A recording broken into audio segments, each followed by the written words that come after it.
somewhere in your No. somewhere in your britches do you keep an errant piece of dried meat for the consumption of others? That just happened to be a day, Just a day. and it was a day you were able to be blessed with. It's just Hey. We are here. It is our pleasure, as always, to bring you Clicked Up the podcast. I am your host of all hosts, Jive English. It is my pleasure to bring to you me co-hosts, a beautiful lot of people. First of all, Bria is in the building. How are you doing, Bria? It is. I'm here. Nice to see You are here. Thank you for all the applause. I love you. Yes, our audience is always as robust as ever. For a lovely audience. Lovely. Just love it. Lovely. I Beautiful thing. Singing my praise. Yes. Lauded by the masses is the only way to live. Then we have the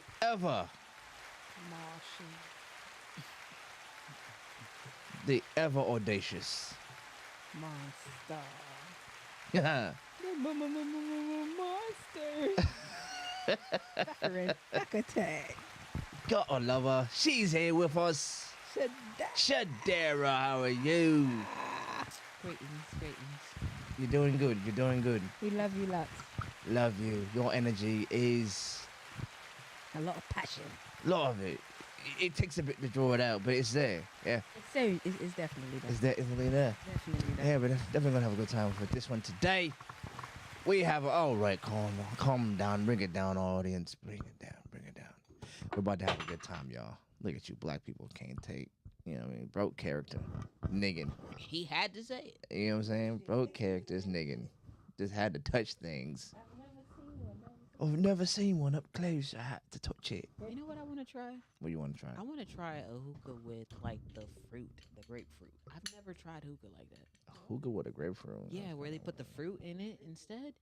Like, no, it's supposed to be really, really good. It's how they would do it, like, overseas, to where they would put the shisha inside of a fruit, like the grapefruit and stuff, or like an orange or something like that, and they'll put, like, fruit around it, and they'll, like, mix up the water with other stuff. Like, it's supposed to taste really, really well. You don't even have the mouthpiece. I've never hooked in my life. You've never hooped. I got one. It just seems fun. I mean, I don't want to because It gives a buzz. It does get a little buzz. I have one. Yeah, it does. It No does this comment. thing. I could bring it over. If you allow me. If you allow. That sounds like sinners. Sounds like you're not gonna live through that experience. yeah, and I literally just watched that before I came here. They're trying to get me to invite you. God damn it. They done got her. God damn it. And I done already let her in here. I don't know if we're gonna make it out of here. It's a wrap, G. It's over. I should have never did this. It's too late. I shouldn't have done this, man. It's over. Shadira is an alien vampire. She's two things. Yeah. She's not from here, and she's possessed by Men in black It's the fact that you're co-signing this over here on the top. galaxy. I'm the ad-lib. I'm just in the background, man. No, we got you right in front. She's on candy camera right now. Galaxy Candy camera. Candy camera. Candy camera. Is that what that is? You You're know, on like off of Candy's a camera. scary movie. I don't. Oh In man, the that's movie a theater, long she was time. like, "You're on candy camera." I'm surprised you remember that. You even know that. You're I'm not a even little old old, enough. you know. You're not. I am. You're the youngest person in this room. Whoa now. And is. So I am, but still, I feel like Yeah. I'm the oldest in the room. I'm the physically youngest. you don't even have any children. No, You're still a child. Because I don't have any children. Yes.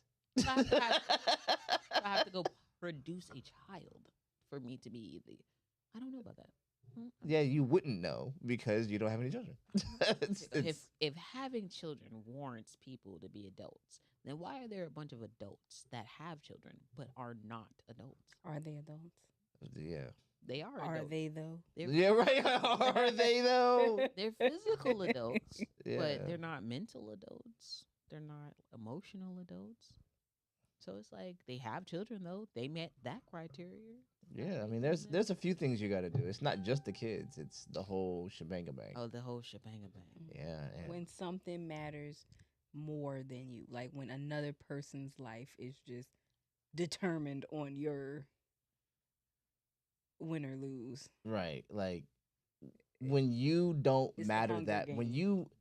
it's when you realize you're not the most important person in your life. What makes y'all think I believe that I am the most important person in my And life? it's What happens if you treated like I know you love your moms, and I know you love your people and the people you love. It's that ju- it's it different is when you have that kid? there's some, you know what I mean. Every person that doesn't have a kid says, man, they always say the same thing. No, it's because It's anybody inconceivable. else. Yeah, anybody. All right, and this is perfect to our topic. Mm-hmm. It's a perfect way to pop off the topic. It With is. your It is. parents, everybody is set in their ways. Everybody is who they are. All you have to do with any other relationship outside of your children is just learn to accept people as they are, because you're not in control of them. But your children, their mental, their physical, their emotional, everything is on you. So you're on a tightrope of, because they're going to follow your example rather than your advice any day. So, yes, I want to be a nice, ratchet mama that can go out all day, do everything, and not. But I'm going to have that repercussion. Probably not this year. Probably not next year. But about 10 years. Now they're going to sit around and talk about how I done screwed them up because I was just. It's a tightrope. And it's all on you. Yeah. Yep. Every time. Every time. And your behaviors, like, it doesn't matter how, like, childish you think it is or how inconsequential you think it is, but your behaviors are showing your kids, and then now you have to own what that looks like. Like, just my daughter not wearing her seatbelt when she drives because of the way I drove and watching her drive, and then having to go, I'm sorry. Yeah, like, oh, yeah, that's all me. Like, right that's there. me. That's- I did that. did And everything. now I need to change my behavior to model something better. So you're Be- not an adult until you have somebody that copy carbons everything you do. So you have that level of responsibility. That's a lot of weight. Because It's something unique. Yeah, you can take on other people's problems. You could take on an auntie, a cousin, a brother, a mama. Mm-hmm. But all that is you needing to learn boundaries. All of that. But as far as being, you are solely responsible for a person who did not And have these to be kids, like, you ever seen, like, and it's gonna be funny, you ever seen like animals when they be like nursing, like, in the belly? You see how those babies don't have boundaries with them. Like, it doesn't matter what they're doing, they're walking up on them because, like she was saying, like, my survival is contingent on you. You don't get to tell me no. Mm-hmm. Like, Friend. you don't get. I mean, you don't get to tell your kids no in the survival realm. Whatever it takes for them to survive, you owe it to them. And they sick in the shit sometimes. And you be like, You don't like, feel I like- didn't. Yeah. I Speak didn't about- know, like, you my wanna mom be used like clean. Oh yeah, fuck that. You think you got ADD? Hey mom, touch my face. Like, I don't even know what the fuck. Oh, but it breaks down like I don't care how disgusting my kids are. They could have just ran through poop.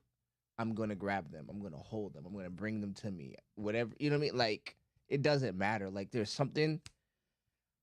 no other feeling like it in the world. This is how I learned how to respect women, because I'm like, if I know how to feel like this, and it's that natural, and this child didn't even come out of me in the laborious sense. Like, it came out of my, my balls. You know what I'm saying? I had the fun part,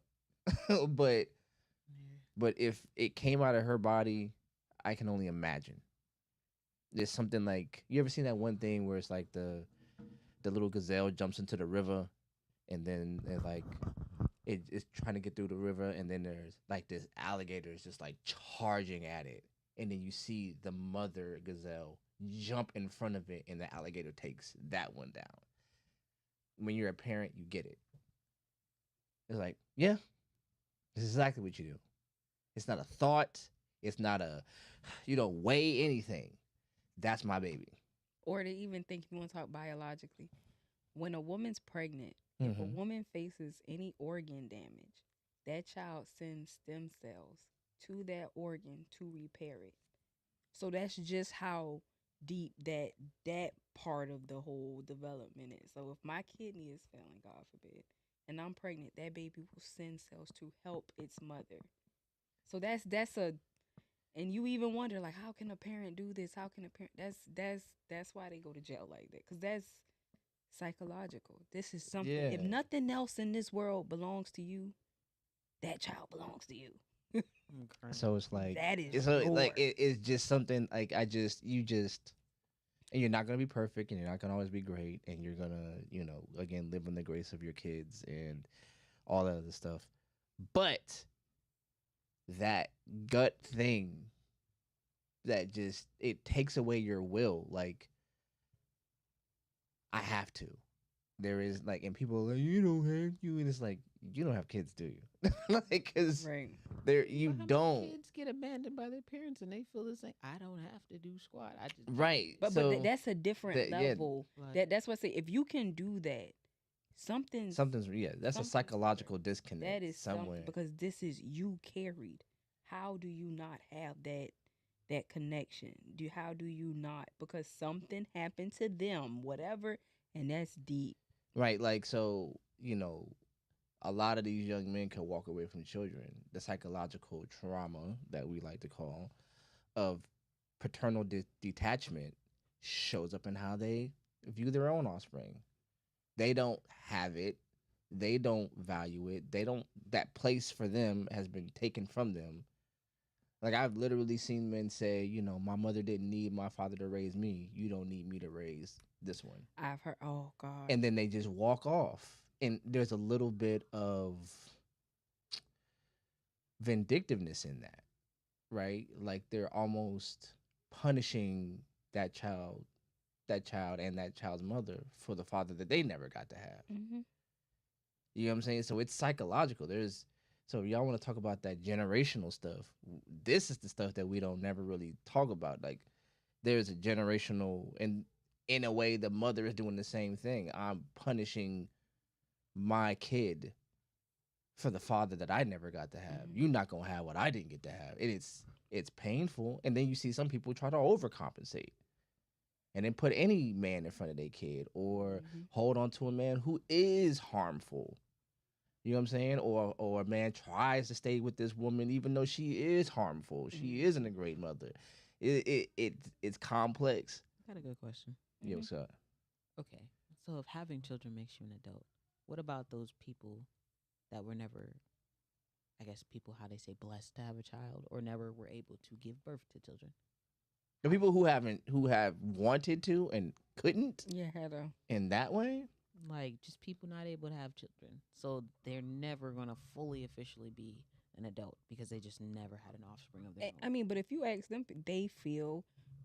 Well, I mean, it's no fault to them, and it's not insensitive when I say this, but those are a lot of them. They do feel like that. They have. They have a part of them. A lot of them adopt to try to feel it and try to get it. Feel that feeling. They want. You ever seen the movie Juno? They hated the movie Juno with Ellen Page. Well, what's his? He's trans. He's trans now, but he Elliot. I think his name Elliot Page. He played a teen pregnancy movie. Mm-hmm. And she was giving the baby up for adoption. And the whole movie is about this woman who she wants to feel the kicks. She wants to feel, because even though she has this big house, she's successful, she's married, they want to feel that, like, that longing. It's no fault to them. That human biological. There's just a biological. If you've never done it, you're just. Or to be responsible to have a child that I can love. I can. Yeah. This is mine. Have you ever seen the movie? Like, you might be a little bit too young. Or if you talk about kids, like, I've seen mothers completely disregard their child, but that child loved that mama so much, especially little boys. Like, that mama could do whatever they want to, but guess what? That's mama. And they gonna stick by mama till mama could be dead in the damn wrong. Like, you got mothers who done push their sons up to do wrong because that's mama. So you got to think about and it's unquestionable. Yeah. And unfortunately, because here's how it gets complex again, because we're such an emasculated people, because, women can be emasculated too. The lack of power in any other realm to be able to control this child, especially, like she said, like a boy, to be able to control a man and control how he's going to, you know what I'm saying? It's the only power some women have known. And then absolute power corrupts absolutely. So then they end up corrupting these. I'm not saying that all, but women do this. I'm just saying that it happens. It happens. And then they end up corrupting this boy. I literally have known boys who have killed for their mother when their mother was lying and went to jail. I know who they are. I know their names. I know where they're at. I went to school with these cats, and their mother put them up to something unforgivable. I've seen it. And it's power. So it's crazy. But if you want a prime example of it, the reason why I don't like a lot of our movies, we sell trauma. Like, even though we love we do. We love the whole power saga with Ghost talk. All that is about, like, if you notice, every different spin-off of the Power series is about a mother pushing her son up to sell drugs, pushing her son up to kill his father, pushing, like, literally manipulating the situation. Because women do have that power. Like I said, your mate, that's probably one of the biggest decisions you're going to have to make. Because this person, whatever their ways are, not just the good ways, they can take care of, they can nurture. What is their mindset like? Because that's going to go into your children if you're not careful. So it's a hard, I call it a tightrope. Life is a tightrope. I was actually doing some editing of our podcast the other day, and you talked about tightropes in there too. So I get that this is I want to dig into that. Where did you get this idea of tightrope and how life is? Okay, when you walk in the line of life in general, you have, if you want to talk, all right, the streets call it vibes. Science calls it energies. Church, religion call it spirits. All they can all agree on is they can be lost nor destroyed, only transferred. That's why you gotta monitor your ear, who's around you, because just like you're walking this line, I need a place to stay. I need a car to get where I need to go, and I need a job to sustain everything. That I call it the holy trinity of life. But it's not about getting it; it's about keeping it. Because I can get a Hellcat during tax season, but shit, by November, if I can't get the money to keep it. But that's the difference between buying and affording. But see, that's that tightrope. Yeah. Because it's not about getting it. You'll hear people like, "Oh, I got 3 cars." Yeah, no, you have 3 forms of debt.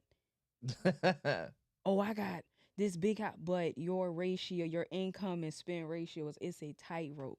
You got to be honest with yourself, because guess what? Too much, I'm in debt, and then one life trial hit or a life storm hit. Now you knocked all the way off. Job done fell through, or hours are cut. You have now just overwhelmed yourself.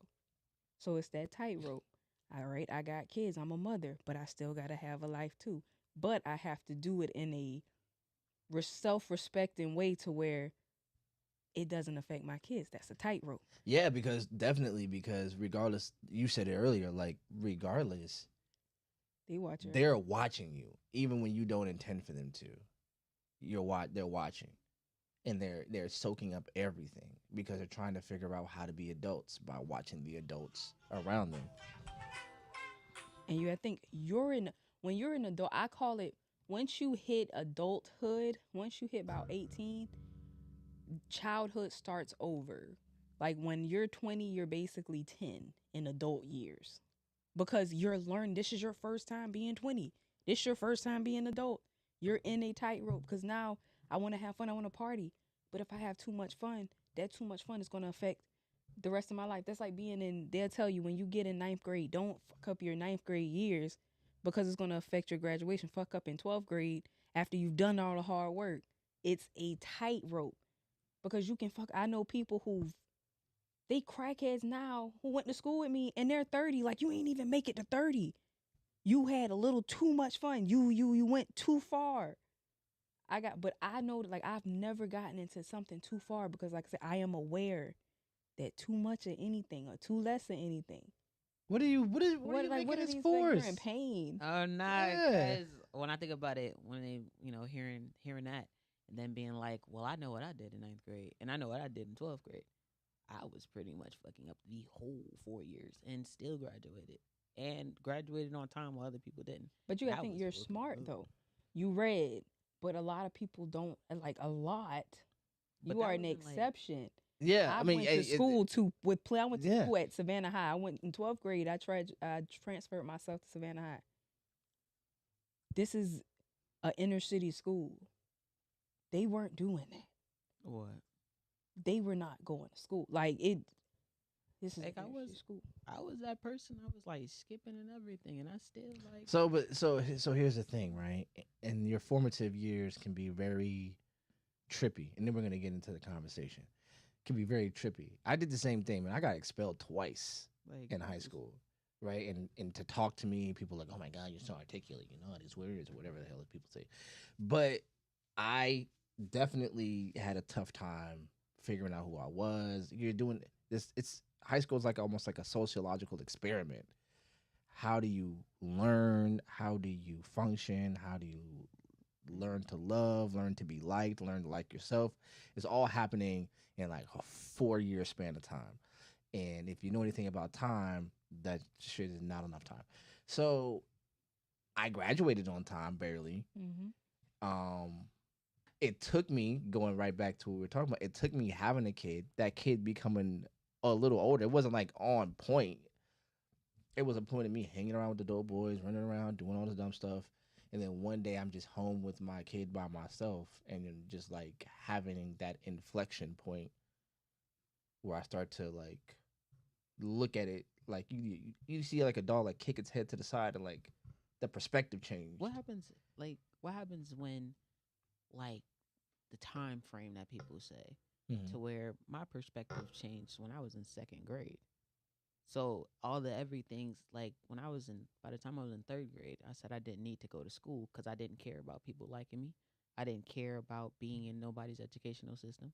I felt like I needed something more than what I was being given. So but it's you're like also like in 2nd grade. So imagine, as much as you probably admire that kid probably is not making all the best life choices. Oh no. If I would have stuck to 2nd grade me, I would probably be way more than what I am today. Like 2nd grade me had a plan, and a plan. 2nd grade, you? Yes. I was marketing. I was budgeting. I was an accountant by then. I was doing a lot of different stuff. I mean, but you didn't have any weight on you, right? So no. I mean, the thing is, I had weight on me, even though that weight still was like, okay, I know good and doggone well that you ain't got the money to do it, but you're gonna feel this. I knew I was broke. I ain't had no money. I ain't had no clothes. I ain't had nothing, and I knew. I mean, it's way deeper than money and clothes. It's literally your whole. You wouldn't be all right. You wouldn't be able to have those thoughts if you didn't have the foundation, structural stuff in place holding you up. And because if you didn't have any of that, because if that's a orphan child sitting there, she can't think about budgeting because I don't have a mother sitting here. I don't even know where I'm at. I am probably worried about my foster mama touching me. I am going through a million things, so I don't have the foundation. We really don't. That's the thing. It's that safety net that our parents, no matter how bad what you got? they work. That's the thing. What you think? That's the thing. Like a lot of people feel like because you had a parent, you had a safety net. What happens if there was no safety net to where that safety net literally was being cut from under you? So let's ask the question. Did you have the safety net? No. So your parents. My parent, the same way I could get an outfit from my parent, that parent would strip that outfit off of me that same night or that same day, depending on how they felt, and be like, you ain't got shit. You ain't got nothing. Okay. I'm giving you this because I need you to go outside with me, not because anything else. Okay. You don't have shit. So you've definitely had some Like problematic beginnings. So it was here's here's what I'm saying though. So you had this idealized version of yourself in second grade. But just the matriculation through life, as you become exposed to other things start happening, right? So you had a great idea, but just like life happens to everybody else, other ideas come. You start to mature into yourself, and as you start to physiologically change into yourself, you start to psychologically change into yourself. You may have snapshot at that kid and said, I remember this kid, but you don't necessarily understand that all of the things that happened to you have something to do with who you are right now. oh no, I did. That's Right. the thing. Like Right. when I say this, it's Okay, like let's it's go. hard to believe that when I say that. But as that child, Mm-hmm. I literally had to realize Mm-hmm. that what happened to me and what I was dealing with Mm-hmm. ain't necessarily have nothing to do with how I was going to grow into a better person. Mm-hmm. It had everything to do with who was responsible for me and what I needed to do to be responsible for myself.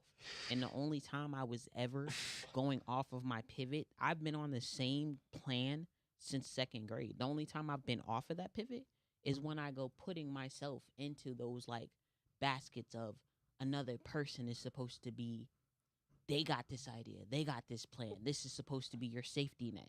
They say they're your safety net, but when it comes down to are they really safe? They're not actually safe. So it's like when I stick to my own safety net, I already know I'm not doing anything to purposely undercut myself, to take anything away from me, to actually keep myself safe, not a figment of what safe is, but actual safety. Mm-hmm. I realized that. Mm-hmm. And I realized what I wasn't getting. So the idea of like everybody, like how that orphan is, like I felt like I was that orphan. I feel Even like though- every child feels like that. But I'm gonna ask this: did you have a bed at night? Was your No. house? Was your house? Or I'm not even gonna say bed. Let's go. Was your house Yeah. your house? Our house Did you was- have a home? that house was my mother's home. That's what. Did you have a home? And I'm saying that because I do have friends who, it's 8 of them. They have no home. They're living at this house. I say that because my mother did not do. My mother had parts of her that were wicked, but I can't say it's a count your blessing moment because it wasn't all good. But I can honestly say it wasn't all bad because I know people had more than me. I mean, had it worse off than I did. So it's a count your blessings moment. Now, did I have moments to where my mother could have done better, or I knew third grade me, I was so optimistic before my grandmother. I had so much drive, but looking back, I couldn't have that drive if my mother didn't at least have that small cushion for me.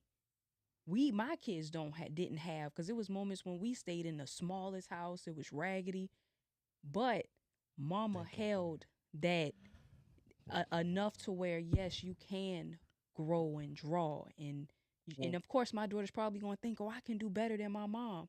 But at that moment, that's what I had. Well, let me place it like this then. Let's go.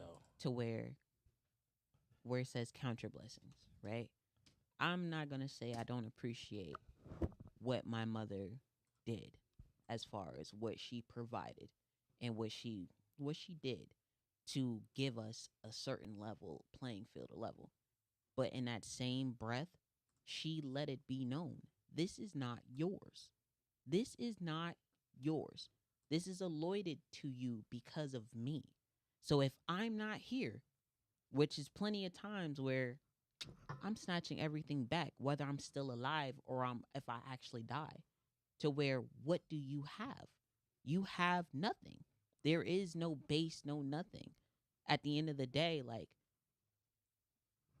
your parent gave you a room, parent gave you a bed, even gave you clothes.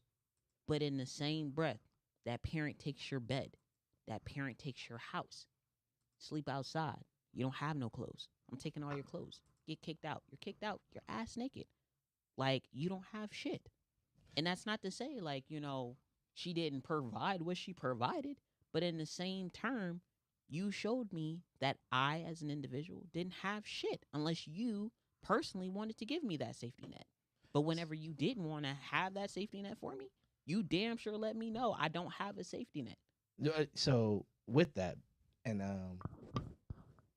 I think we talked about that a second ago, like just right before this, and then I want to get into like the dope. That was a dope conversation. We don't have to have this. This is a little something different, a little spice.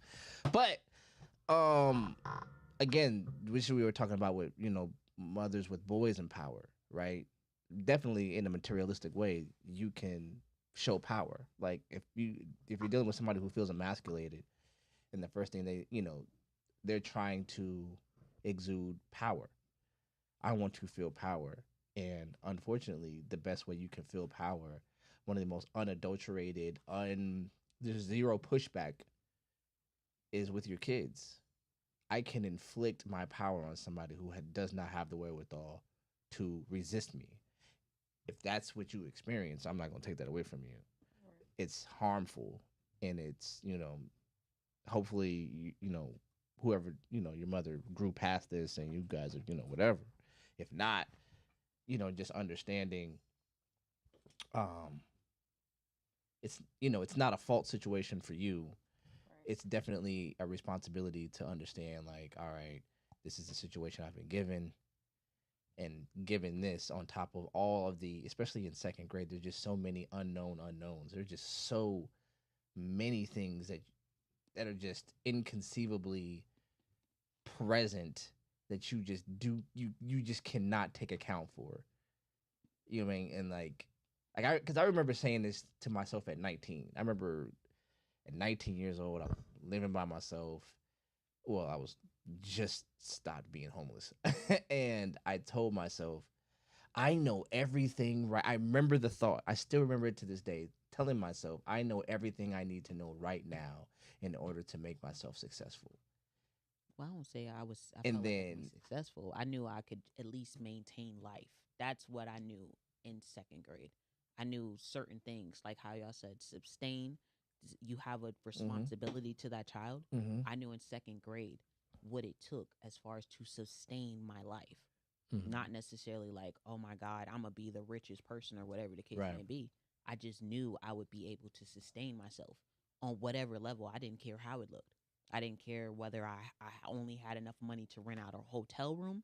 As long as I'm able to eat, have some clothes on my body, something. You get what I'm saying? I still was able to sustain life.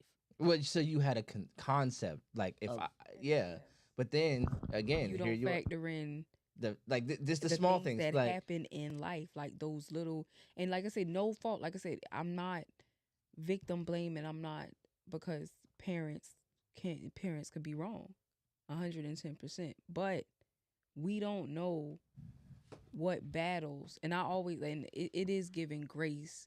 Not saying that they right, not saying what they did was right. But it's a certain enough pain that a parent or a person could go through that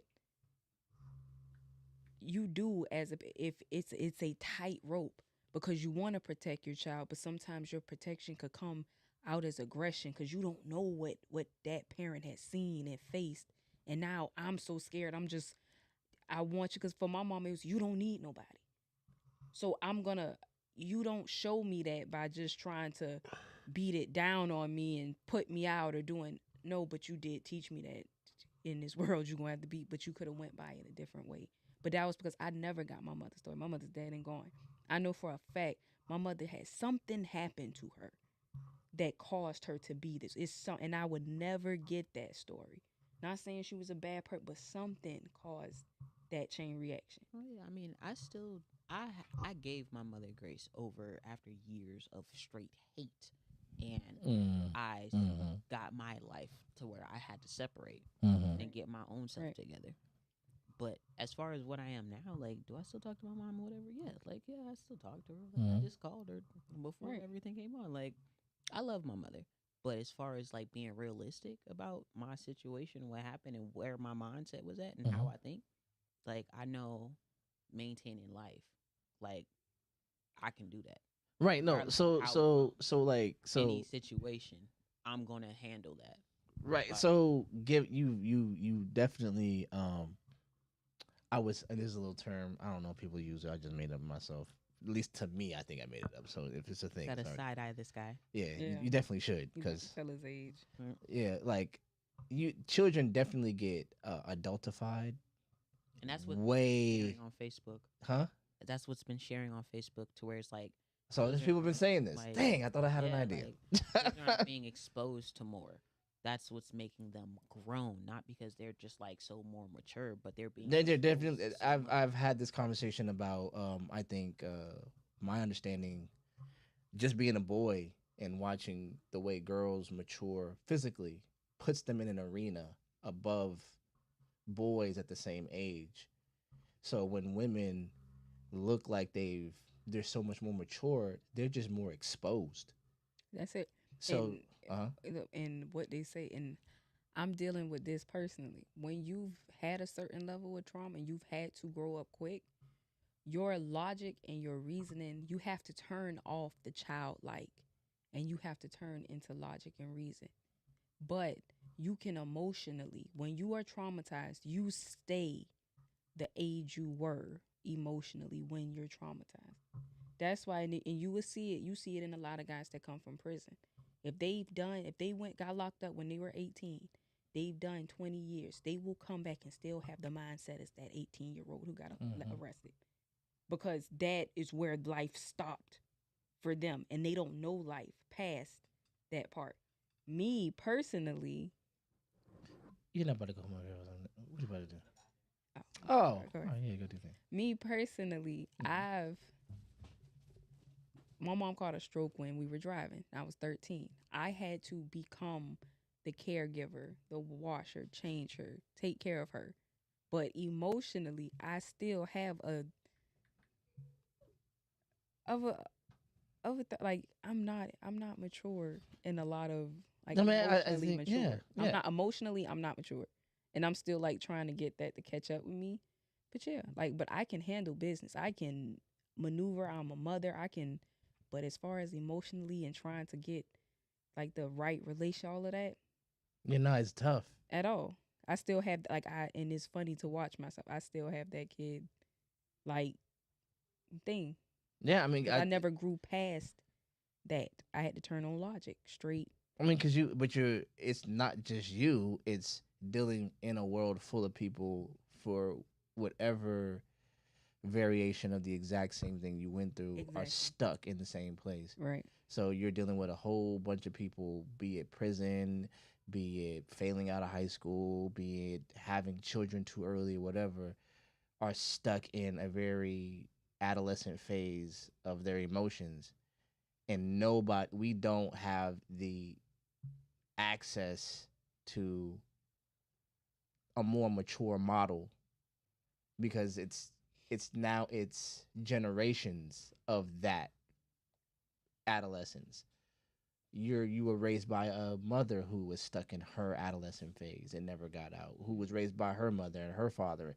Like, so it's like the maturation phase is here we go. Didn't we say that's gonna happen? Yeah, we did. So I want to move on, because this is a dope conversation for another time. But the title of this show, he said this one right here, is Unconditional Love, and does it even exist? I'm gonna read the title. Because I like the title. I made it up and everything. It was really good. It is Unconditional Love. Terms and conditions may apply. Hey.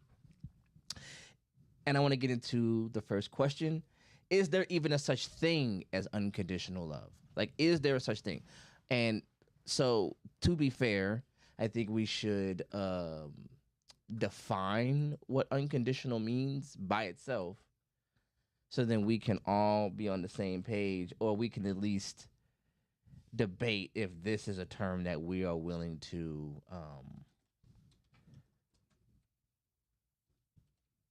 accept when we're talking about unconditional. So here is what unconditional means, right? Not subject to any conditions. Very simple. Not subject to any conditions. Right? And just to go back a little further, because, you know, I like to do this.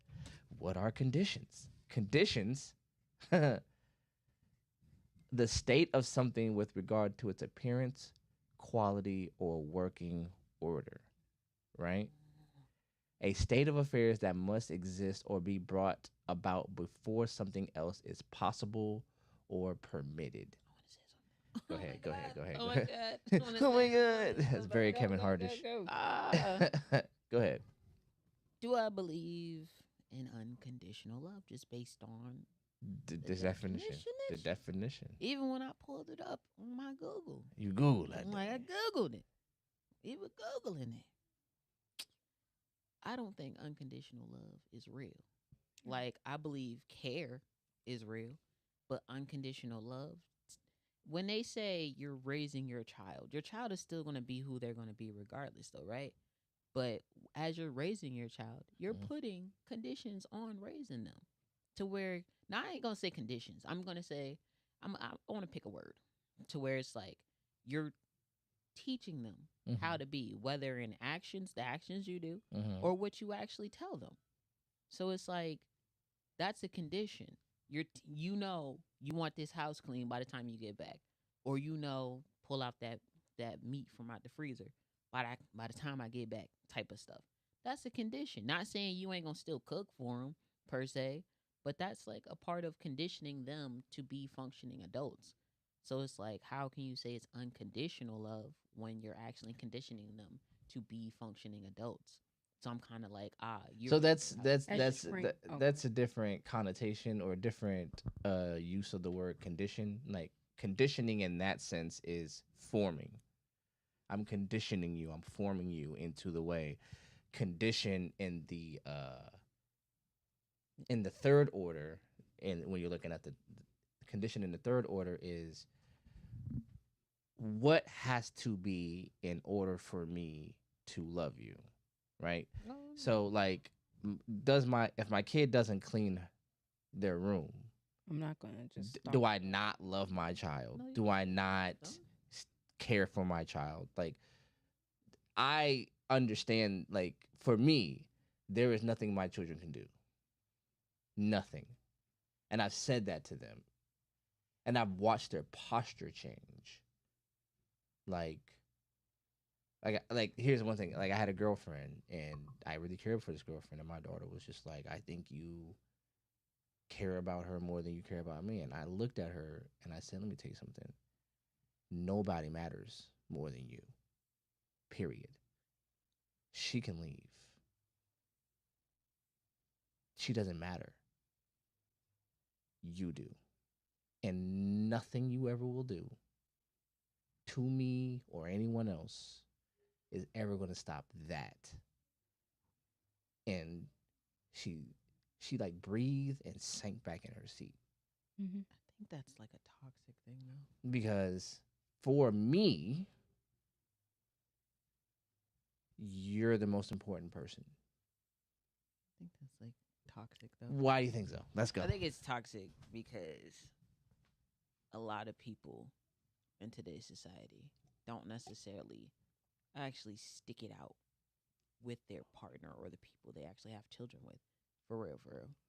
Oh, I see what you're doing. I like that. Like, Yeah. I see what you're doing. Everything on that child. On the So chick. it's Yeah, like that's a that lot of weight. child- That's a lot of weight. Yeah, I get it. I Like, get it. I see what you're And then saying. when you think about it, it's like that child eventually is going to have their own family. They're going to eventually have their own person.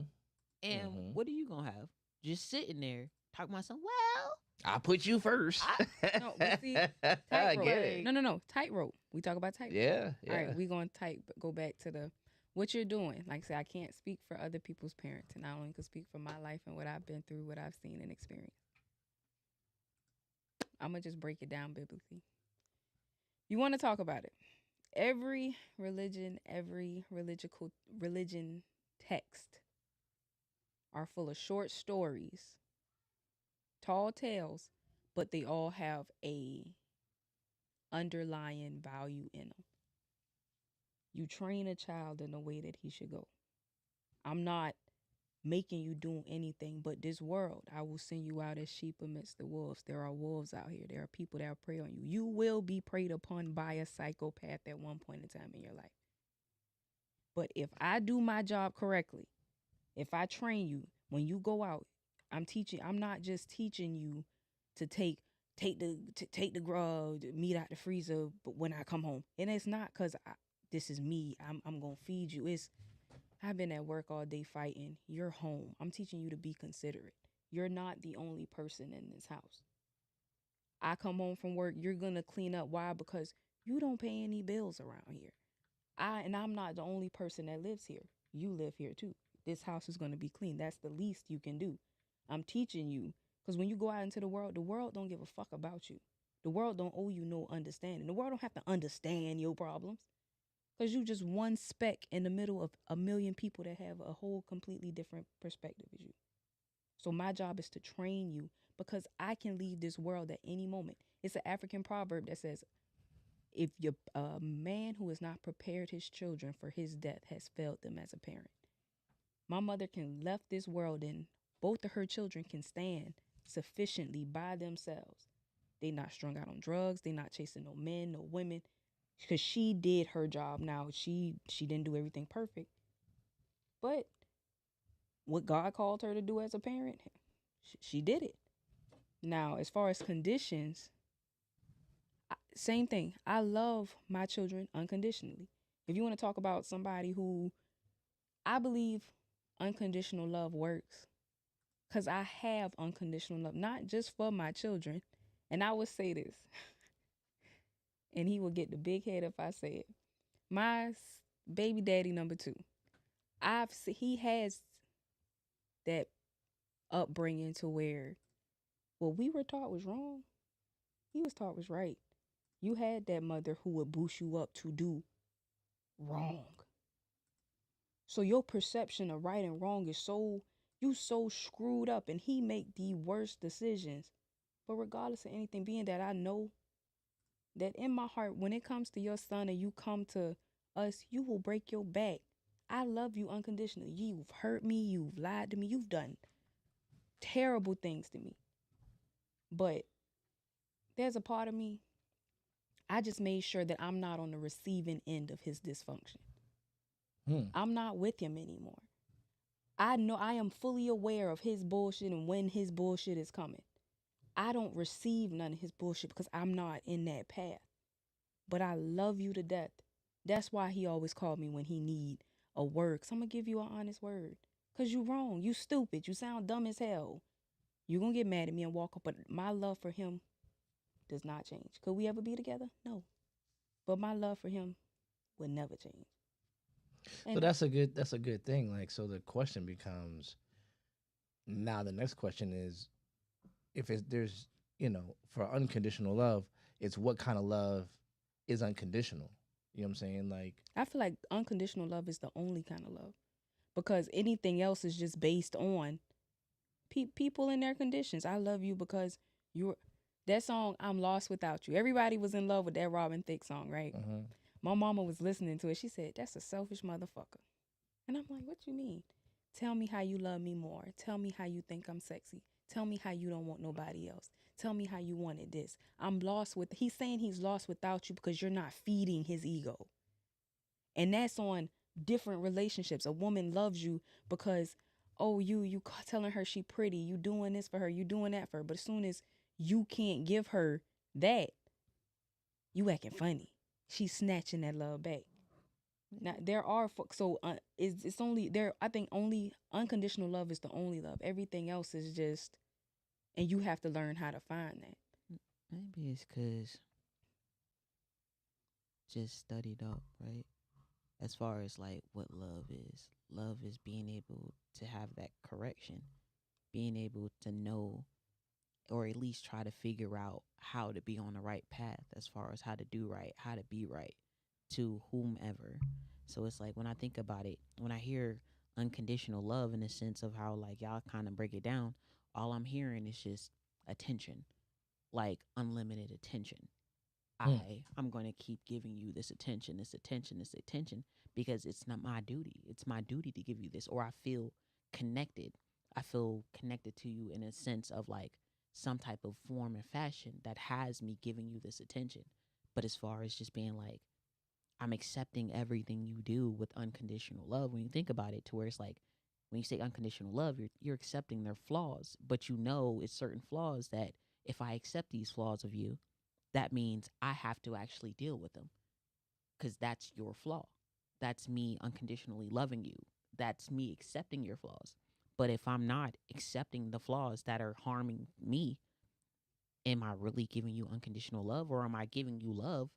But it's a condition of I'm not going to deal with these flaws that you know you shouldn't be passing on to me because you know these are harmful things. So it's like, how is it per se unconditional in the definition sense? It's not. Because even with God, like as far as scriptures go, God don't play that. Like, you keep doing wickedness if you want to. You keep breaking his laws when he said, stop playing with me.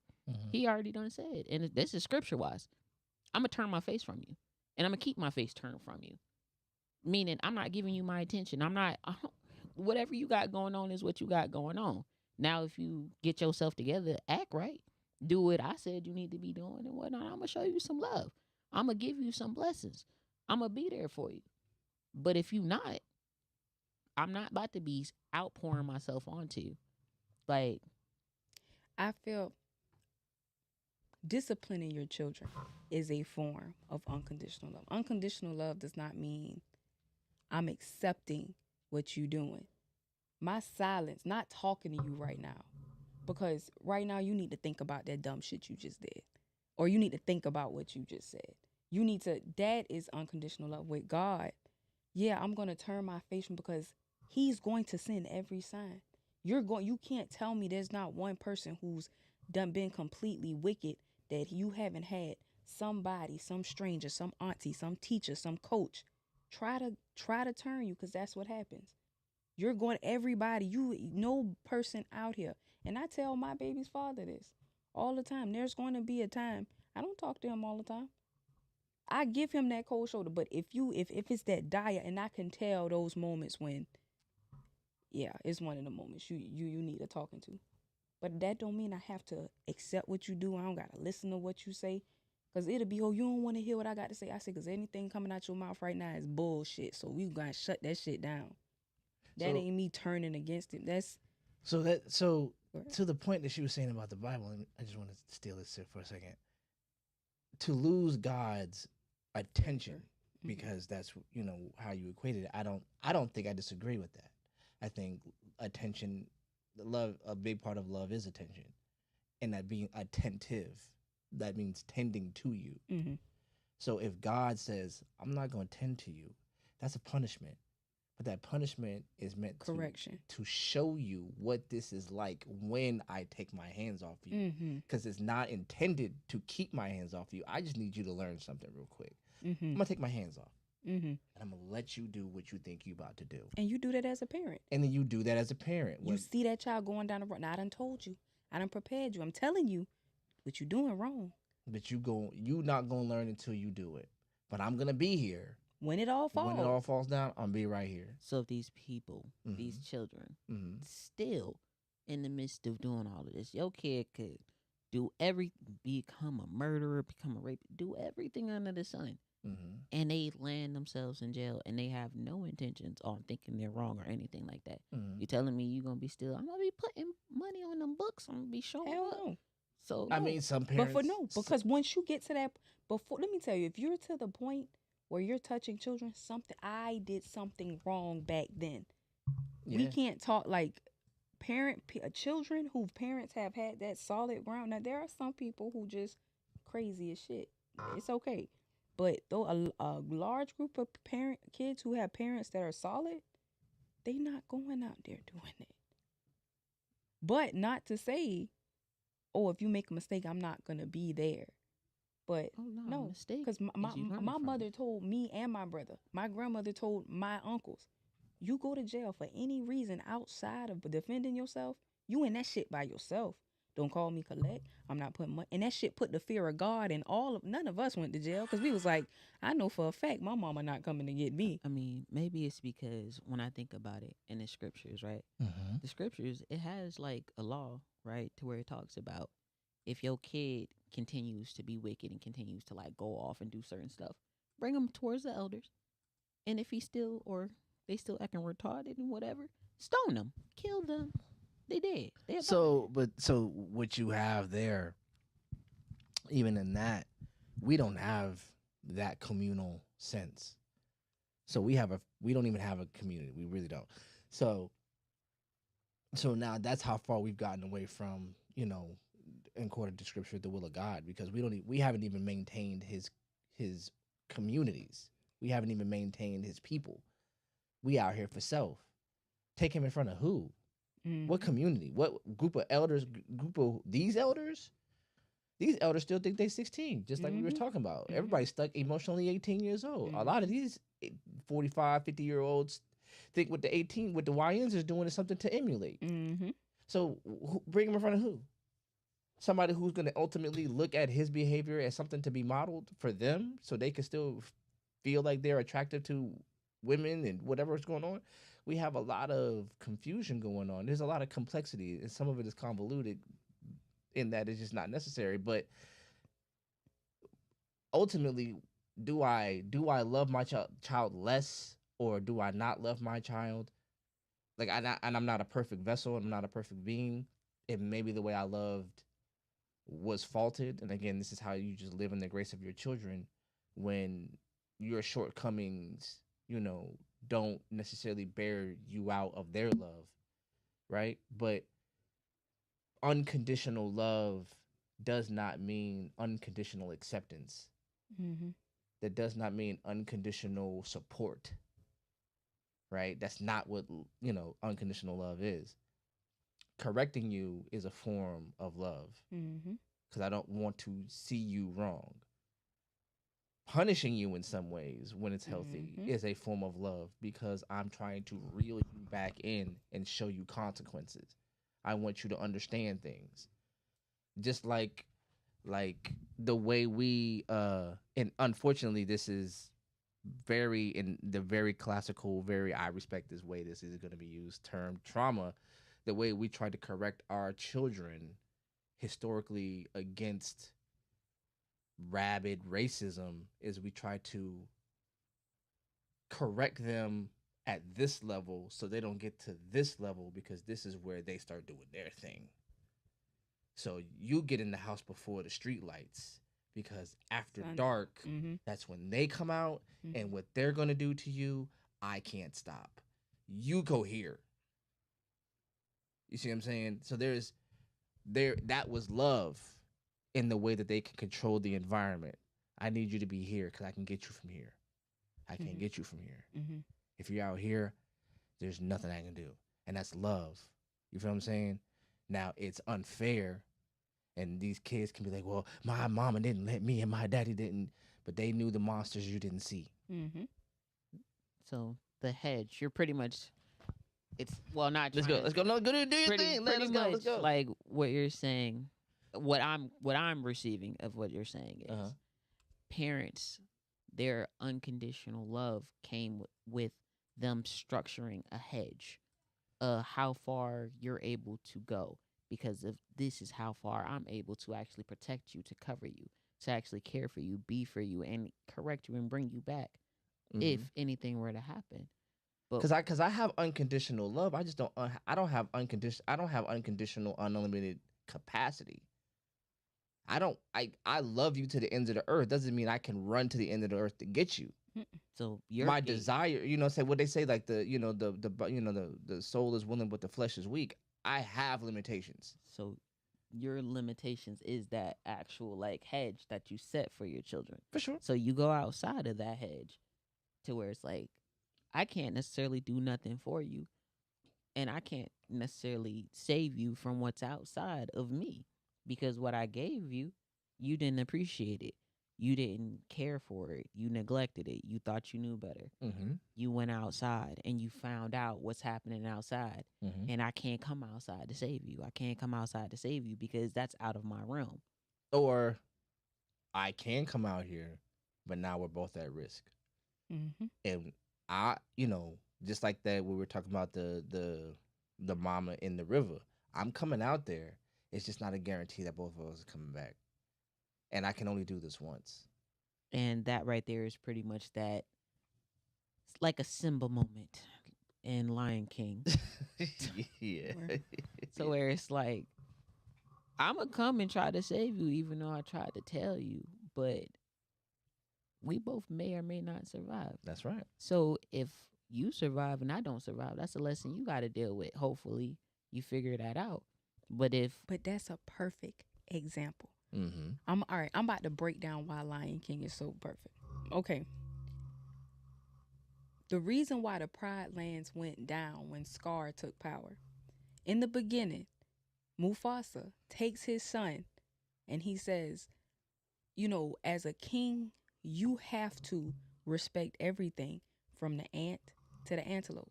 He said, Dad, but don't we eat the antelope? He said, yeah. But when we die, our bodies become the grass and antelopes. He's telling them, well, you have to respect everything.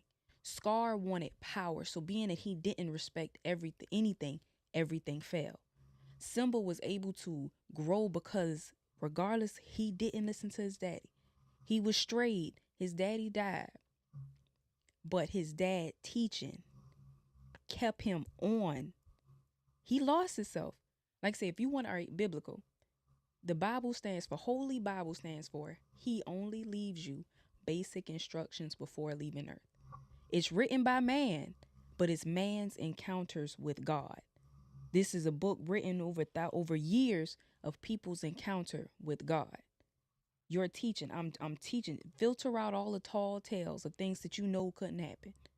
But if you train this child, if you train a child is like an anchor to a ship.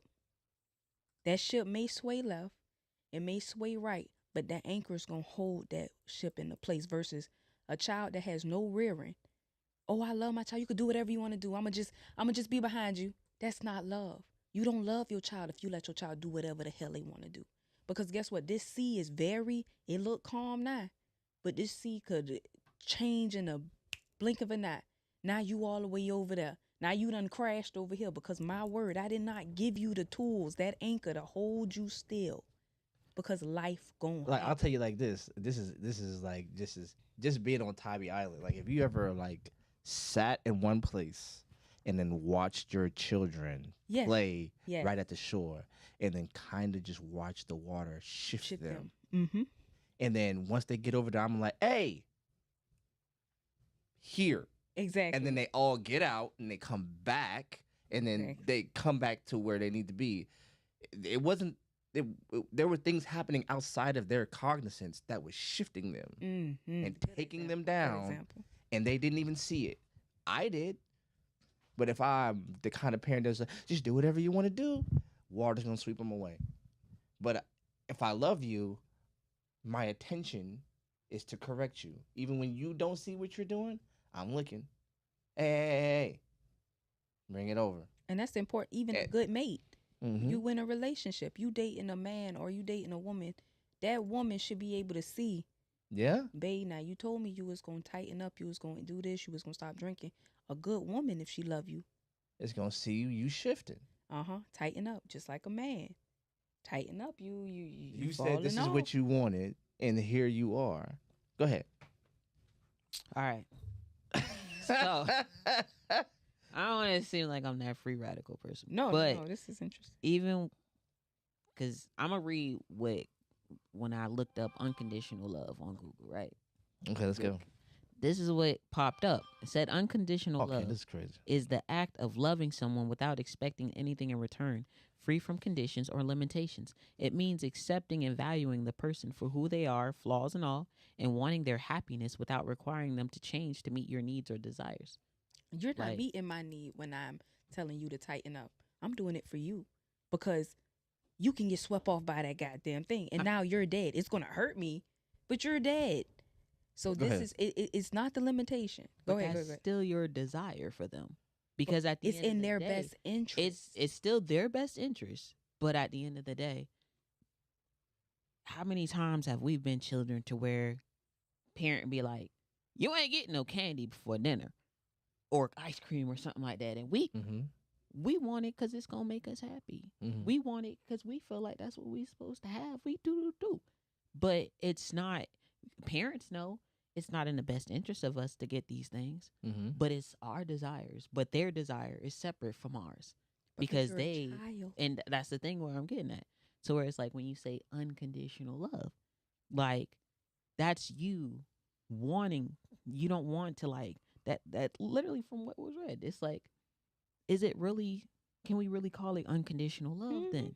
Like, I'm still gonna love you. Yeah, I'm So do still you gonna think correct it's so you. on the vice? So do you think it's love? Based on that, do you think it's love if I let my child get that candy, my child teeth fall No. out? So no. Okay. Do I think it's love? As far as like, So no.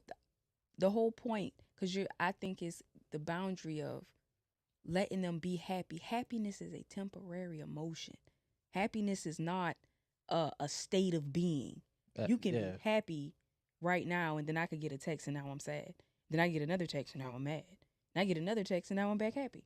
Happiness is not a state. It's just a temporary emotion. Love bypassed all of that. Love is beyond your happiness. Love is a state of, I want you to do right, because I can't love you if I'm watching you do nothing but wrong. in the sense of that, nobody's taken away from that.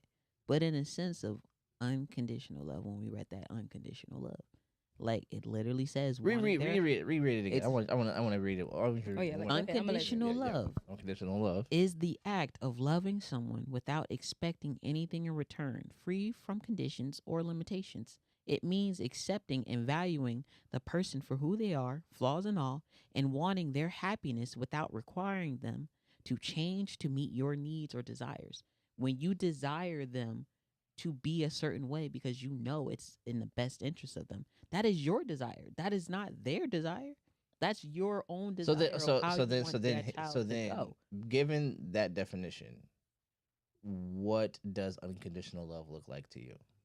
What does unconditional love? I'm going to say it like I said it in a podcast before. Mm-hmm. I don't believe in unconditional love. So Love what has is it? conditions. So what is love to you? What love is to me. Mm-hmm. Love is having boundaries. Love is correction.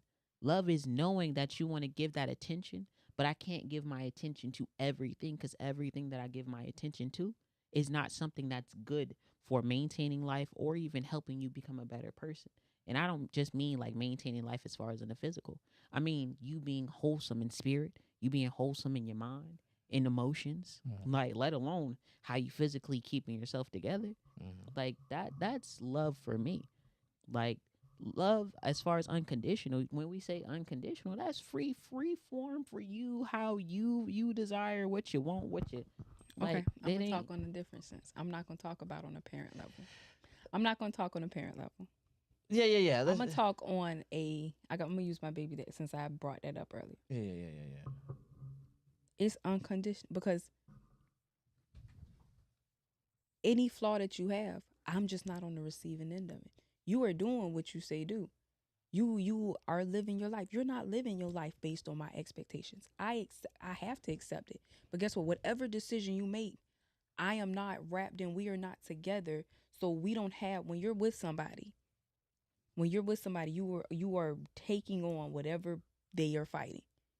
So guess what? I love you enough to be away from you. It's unconditional, because you can live your life. You're not living your life based on me, but because I love you, I can give you my opinion. I can tell you, nah, I done seen X, Y, and Z happen. Your pattern is this. I can make you cognizant of your own patterns, but you're not at my condition, because I love you regardless. Whatever you do, I ain't gonna start. It's you. I don't have to deal with it. But that's the thing right there, though. You just said it. You don't have to deal with it, and you still gonna have your own opinion based on what you know you ain't gonna accept, and you don't have to per se. But if he comes to you looking for that love, that attention, you're going to give him that boundary, that structure, exactly how you want my love, my attention at this moment. Like, all right, this is what it is. Like, even though when you're not near me, I still have that open love for you for if you come to me, but don't come to me with that. Don't come around me with that. Don't be amongst me with whatever you got going on that is against my boundary. That's against what And I have. and for This- him, that's okay. his respect, because like I say, my unconditional love gives you that respect of This I'm not. I'm looking up this answer. I'm looking up unconditional love. I'm sorry. What? The whole definition is just a contradictory statement. like looking at how it describes itself is impossible. Because it's to be a not thing. real. It's not real. How many times I keep saying this? Unconditional love is not real. There is no way. We as humans, we can't help but have some type of boundaries, whether Because, we don't learn till now like, or later. Because here it goes, is emphasizing a selfless concern for the well-being of others, but at the same time, absence of conditions or expectations. How can I be concerned with your well-being without conditions or expectations? There you have That it. doesn't But make, no, that doesn't but make no, sense. but look though, we're gonna break it down to Let's go. you're trying to find a definition for something that is not meant to have a definition. Just like anger. Anger is the only emotion that they know actually fuels heart problems. Scientists have been trying to figure out exactly how can this feeling, a feeling affect you to this extent to where it's causing your heart I know. to have problems. So you're trying to find a definition to something that it is no definition to it. You can't put a definition, or you can't put you can't minimize a genuine love between a mother and a child. You can't put a definition to it, because that is something sacred. Carrying a child in your womb, feel that child, like I say, this child can fix organs. This is something beyond. You can't make that. I don't care, all the trans surgery in the world cannot make that. That is something sacred that was created from something. You can't put a definition on it. We won't say that. So I think I like what you're saying. I think to expand on that, I think there's just there's a struggle to describe it, because definitions tell you what it can't be, descriptions tell you what it can be. So to define it out, to define things means you're creating boundaries. You're trying to figure it out. And try to figure it out and say, oh, it can't be this, it can't be that, it can't be this. And so if we're looking at what this says as a description, then I think we can start to investigate it differently than looking at it as a definition, and then everything becomes like counterproductive, because there's no way to have compassionate love or agape love emphasizing selfless concern and well-being of others, because even in your own analogy, you want this candy, and the allegory is you want the sweetness before you want the nutrition. And if I'm concerned for your well-being, and if we understand happiness is just a fleeting emotion, I understand you're going to not, if I love you, we're going to go forego a little happiness in order to have some structural benefit. So there's a difference between benefit and happiness. This is going to benefit you. It's not going to be the most entertaining thing you're going to do, but it's good. So if we understand, look, I can love you and be able to forego, if we had kids and that kid doesn't want to get in the bath until the kid gets in the bath. And now the kid doesn't want to get out the bath until, until the kid gets into the pajamas and then gets into the bed. And then you put on the cartoons, or you're reading the book, and it's like, you don't understand what's happening, but I do. But if I kept doing what you wanted to do, we would have never gotten here. So do I just keep emphasizing your temporal happiness above everything, or do I understand that happiness as a structural thing is something that I'm looking towards? Because if I'm looking for happiness as far as just how you feel right this very moment, then we're going to be all over the place. But if I'm looking for your happiness as far as your long-term self-concept and how you feel about you and your conditions, then we're going to forego some of these moments where you get to have your way. You're going to eat this broccoli. You're not going to have this ice cream. But you're not going to wake up with a rotten stomach and crying in the middle of the night. Or you not. And like I say, aside from that, it teaches you discipline, the discipline you need in life. You can tell. My mama said this because I went through an atheist phase. I went through so many different phases. My mom used to say, you can tell people that don't have God in their life. And I'm like, well, what you mean? That mean God only care about the people who care about him? Nah, I mean, I went on this huge tangent. She said, no. When you get older, you will see. You could tell people whatever your parent did was right or wrong. You know people who don't have no structure. There are children who shot in a mall on a Wednesday. Whatever rearing, you didn't do that. These are children who don't fear nothing. They don't even, and in the Bible it tell you the fear of God is the beginning of wisdom. They don't fear anything. You shot 30 rounds on a Wednesday in the middle of it. You didn't care about life. Mm-hmm. That's dangerous. You have no rearing. Where is your sense? And guess what? They got, at that courthouse, they got parents out there ready to fight each other. We got, oh, my baby, free my baby. Your baby didn't give a fuck about life. And you're going to sit here and enable him. Is that love? That's not love to me. I guess. You don't love your child. How can you love your child if you know I'm watching you destroy yourself? And if you destroy yourself, I'm going to have to pick up them pieces. It's a saying that says, if you don't raise your children, you're going to end up raising your grandchildren. If you don't do right and you don't teach that child could haul ass, and now you picking up the slack, you can't even enjoy the rest of your life. It's a tight rope of life, because life is not linear. Life is not, oh, if you do good things happen to you. Hell no. There are storms. You can be doing 100% right and shit gonna keep hitting you. But that discipline. I remember life whooping my ass. My mama said, oh, well, the only way to get through it is to go through it. You'll be okay. Oh, now that's a tightrope. Okay, if I keep going. But she could easily say, girl, fuck that. Go and sell some pussy. Because I know mothers who've told their daughters to go sell pussy. I think.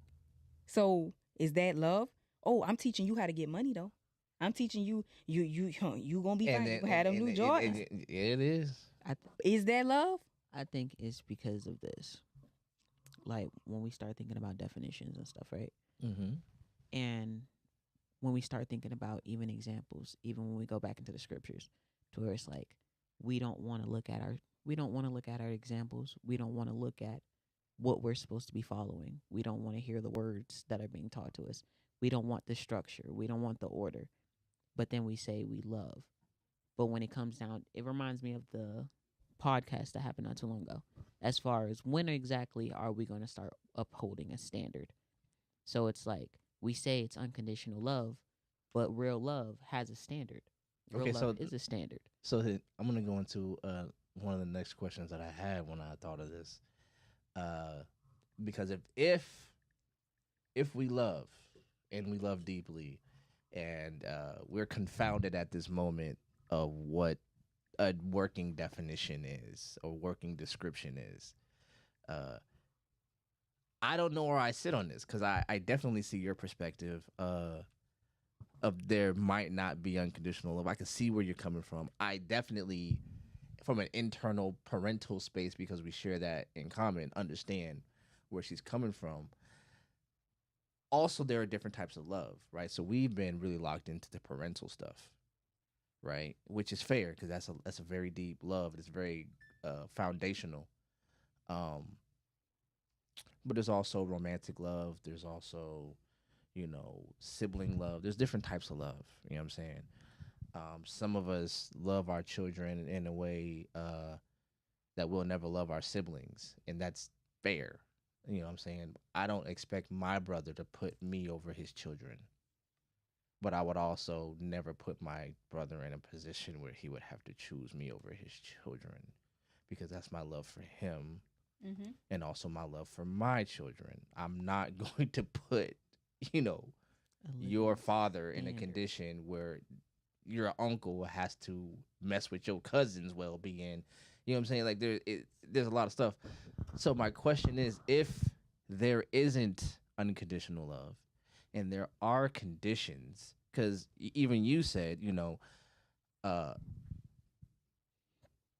I love my child's father, but we not together. We not going, you know, there were the term that I use, and we're going to get into, there were non-negotiables that they trespassed. And while I care about you deeply, this level of access to me is done. Like, to you saying, like, this level of attention, I'm not paying attention to this level anymore. There's going to be, you know what I'm saying? What are some of your non-negotiables, healthy or unhealthy? And what do you think non-negotiables have a space in unconditional love? Yeah, because we want to look at life as, oh, it's black and white. Life is not black and white.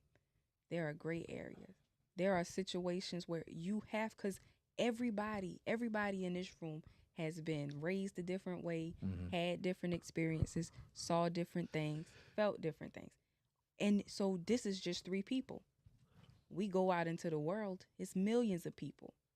It is impossible. You have to know yourself. You have to have a certain, and this is self-love, because there are different loves. Just like it's love for a relationship, love, you have to have a self-love. Now, if it was just one way, that'd be different. But your self-love has to come first. I love myself. I love myself to eat correctly. I love myself enough to work out. I love myself to tell myself, no, I'm not going. Discipline is self-love. That's you doing it with yourself. Now it's going to branch off into your children. It's not, it's love. It goes off into my child's father. I love myself, but I know that what you battle and you have not faced, that's not saying, oh, it's a condition. It's not a condition. It's not even a non-negotiable. It's a fact. You can't argue the fact. Whatever you have been battling, you have not healed, and it's going to bleed into my life. When you need me, I am here, but only to an extent, because if once it starts bleeding into my self-love and how it affects my life, that's not a condition, that's a fact. That's just a fact. Because if I let you in, if I let you around, and if I'm on the receiving end of a fact of a problem that you have, it's not a guess, it's not a, he might know, it's a fact. You have a problem you have not faced. It's going to hurt me, and it's going to hurt my children. So that's where my love for my children have to step in. Mm-hmm. So it's not black and white. That does not make my love no shorter or smaller, because guess what? When I need a good word, I can call this woman. She not going to turn me away and tell me. I got an idea for what you just said, Go ahead. but I'm gonna let her go because Okay, she go ahead, been. go ahead. I'm just holding my finger out. Yeah, she been in the classroom holding her hand up. Okay. So, bring it back to the scriptures, right? It says, we love because he loved us first, right? So, that means, as far as just looking at it from just basic level, before anybody ever had any offsprings, there was a ground set of rules that was given to us, right? Mm-hmm. Not only how we're supposed to love the Lord, but that self-love, right? Somebody had to get that knowledge, that wisdom, that understanding. It had to be downloaded into them before they could pass it on to anybody else, whether a partner or whether their children, their offsprings, because that's all our offsprings are. They're literally just of us. Not saying I have kids, but just saying in general. Mm-hmm. So it's like that standard. When you have that standard of what you're going to accept, what you're not going to accept, how exactly you're supposed to behave, how you're not supposed to behave, like that comes from something, some type of structure. Somebody loved you enough to put a boundary around you, to put a hedge around you, to tell you how far you should go, how you love yourself. Whether you got it from, it's like this saying to where it's like it's two sons. They both had a drunk father. One son came out a drunk. The other son came out straight and narrow. Then when you ask him, well, why are you a drunk? I had a drunk father. Well, why are you this? I had a drunk father. So it's like, who actually took heed of it and applied it in a proper way versus who actually took these examples and went the opposite way. So it's like the same way to where you have parents that might not teach you what you're supposed to do. You can either crash out or you can see what they've given you as an example and want better. But somebody gave you it's some type of standard, some standard, whether it's within you to where you just don't know it, you was born with it. You know good and doggone well. Something ain't right about this. Or you got some people to where this is all they know because that's all that was like taught to them. Repetition. Like how City Boys August 2025. Like a repetition. I had to throw that one out there. Shout out to y'all boys. Like it's a repetition to where you can repeatedly be taught something bad to where that's all you know. That's all the habits you got. Versus somebody that's been given that true love, that correction, been given that standard, that hedge to where, nah, we don't behave like that. Nah, we don't accept that. That's not how you love you. That's not how I loved you. That's not how you need to love you. That's not what you need to show your children what love is, whether it's from a partner, a friend, or what they want to receive from their child. Somebody had to learn it from somewhere. Somebody had a condition. Somebody had a hedge. Somebody had a boundary to where it's like. So here's my thing, and I think just hearing you guys go on, if I imagine love, I'm gonna create like an analogy. If I imagine love like birthright citizenship, right? You're Like, American if you was born here. so if you're born in the country, there is no, Probably got pregnant all in Dubai. here we go, black people. If you were born in this country, you're a child, you're a resident, you're a citizen by birthright. That can't be taken from you. And if that's love, right? All of these you have rights, right? So love, so citizenship comes with rights, right? And these rights we choose self-evident, all that stuff like that, right? So you got the Bill of Rights, you got all the stuff, right? So because I love you, you get this, right? But the laws come in, discipline comes in because my rights end at my ability to inflict my rights on you, right?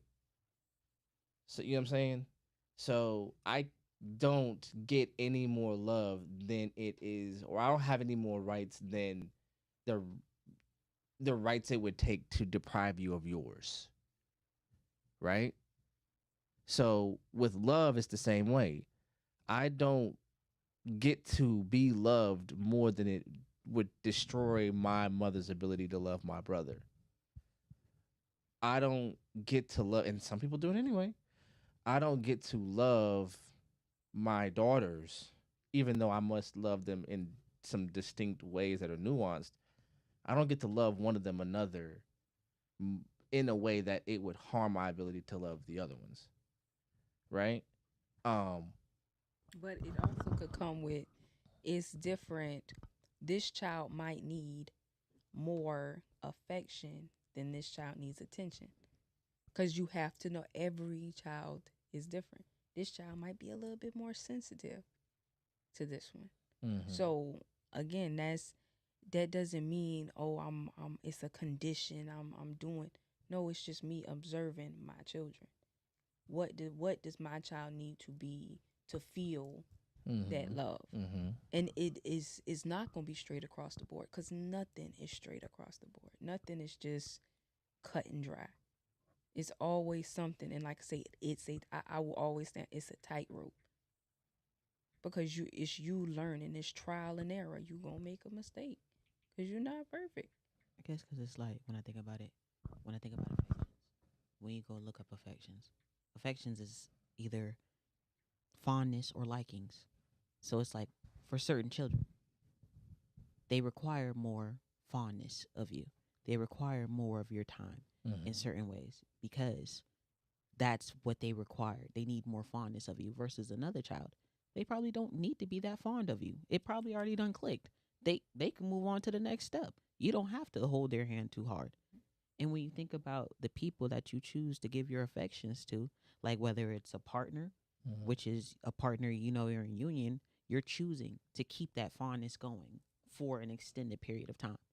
Even your children, I'm not saying you're just going to throw your children away once they get older or whatnot. You're still going to have some type of fondness.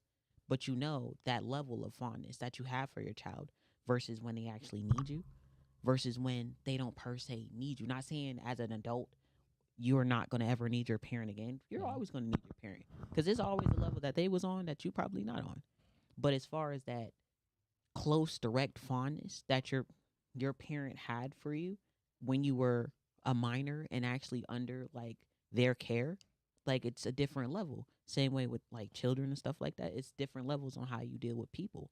So it's when I think about it, I'm like it's not that you don't have it, but the same way how you can measure that for your child, it's like measuring it for every aspect of like life when you're dealing with people, whether it be your parent or your partner or grandparents or whatever the case may be.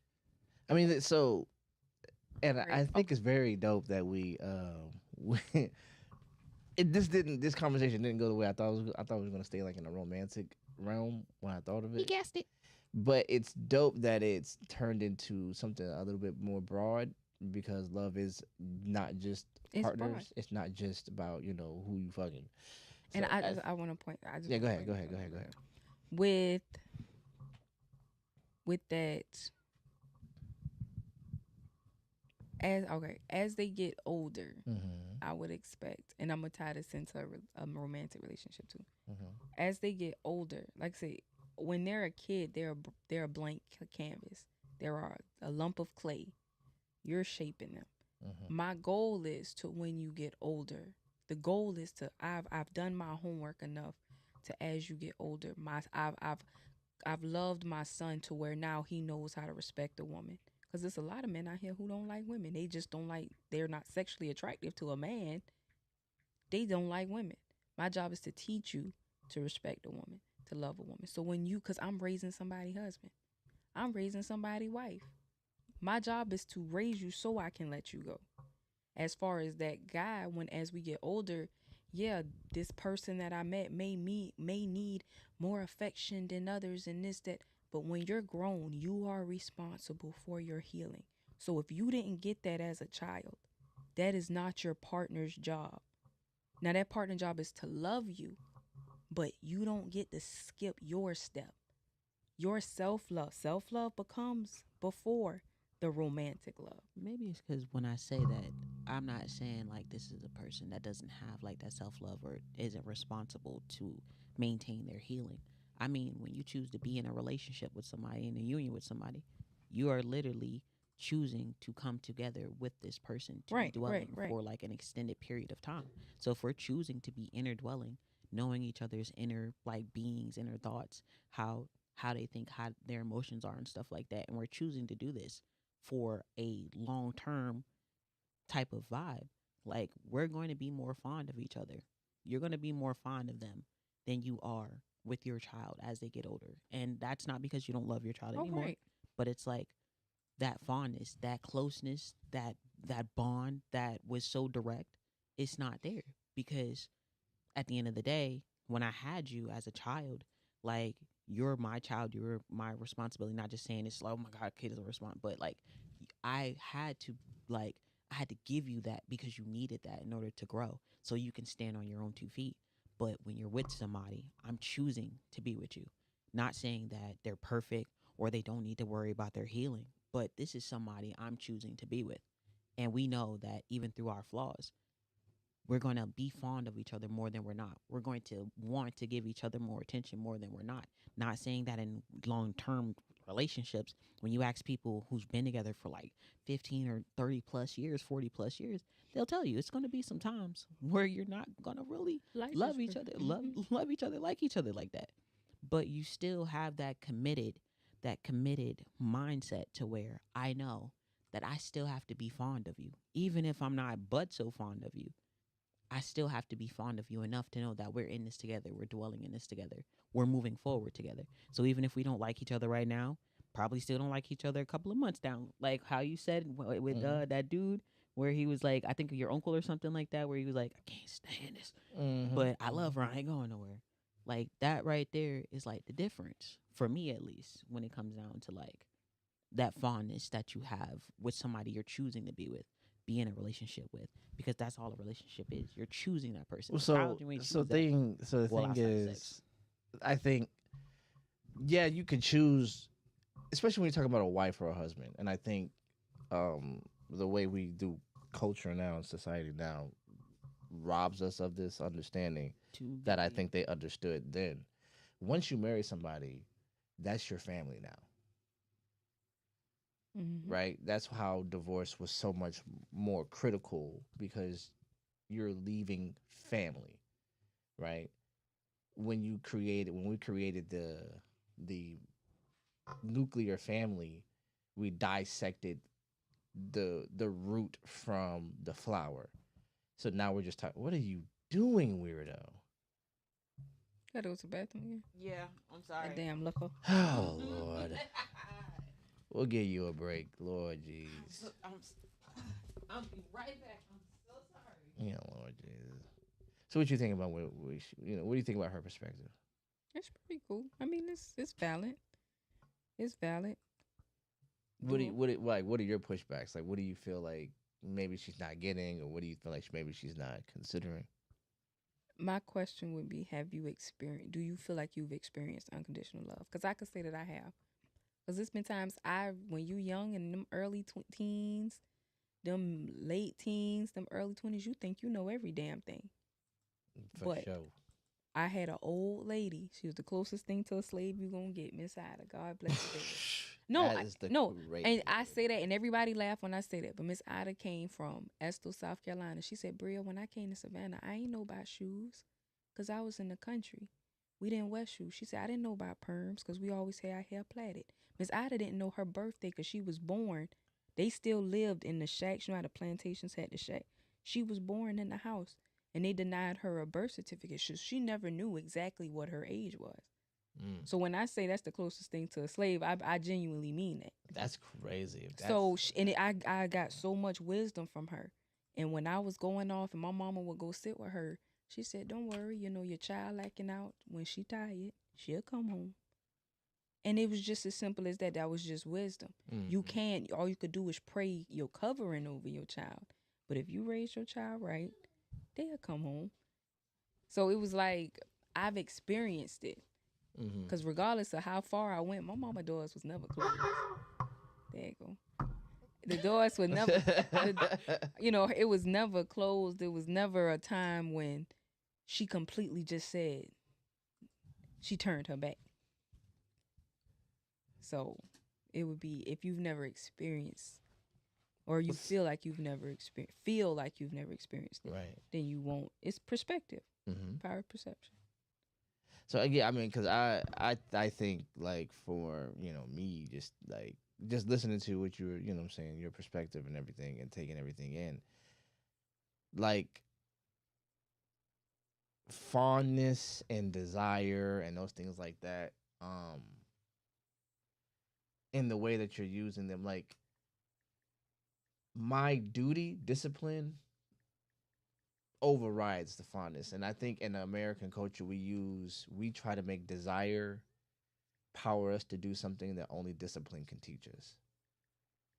Like, so if I love you, if I want you, then it'll power me, compel me to behave in a way that I have not been trained or even educated to do.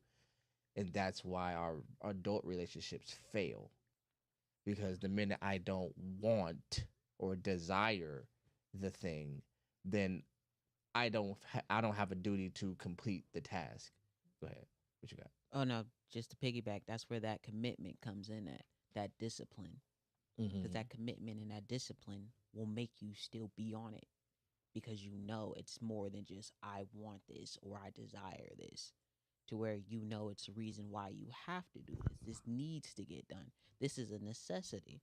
But that's why judgment is important, and that's why we do have these conversations. That's why you should, when you pick a person, don't pick a person on connection. Oh, we share the same thoughts, we share the same views. No, you should pick a person that's right. And when I say right, I mean you need to see that person in all seasons to see if that person can achieve your goal. Because just because you got a connection with this person don't mean that is meant for you. Because whatever battles they fight, you're gonna have to fight them too. You know what they say? What? They say, don't marry a person because you love them. Marry that person because they love actually the position that they're actually going for. They love that position of being either a wife or a husband, to where they know at the end of the day, sometimes we might not like each other, but I know that my position that I'm in, I want to fulfill that. I love that more than I love you. And not because like, oh my God. I could definitely see that. But it's that mindset, that training, that discipline, to where a lot of people be like, well, why don't relationships last how they used to? Well, because grandma and grandpa and them back in the day, regardless of all the stuff they went through, they had the discipline enough to know, like, I'm still this man's wife. I'm still that lady's husband. Like, they had something, like you said, you can desire it, but if you don't have the training for it, how are you gonna, like, right? You have to be that person that you want before you go getting in a relationship. You can't say, I want this, I want that from a person, but you ask you, what do you got? What you bringing to the table? Some people will be arrogant and be like, I am the table. But when you look at the table, your table kind of bare. Your table a little wobbly. It needs a lot of work. It needs some healing going on, but you the table. Like, what are you actually doing? Are you an actual stable table while you saying you a table? Let alone what you're bringing to the table. Are you going to keep coming and showing up to the table? Or are you just going to show up whenever it's convenient for you and then you're going to dip? I mean, yeah. I mean, but that's where, again, love, because when I was talking about love, the love that I have for myself stops when it hampers my ability to love you. If just like I was talking about my kids, right? Like your rights, like my rights stop when they start to affect you in an adverse way. My love for self, especially when I'm in a relationship, is problematic when it starts to hamper my ability to love you correctly, right?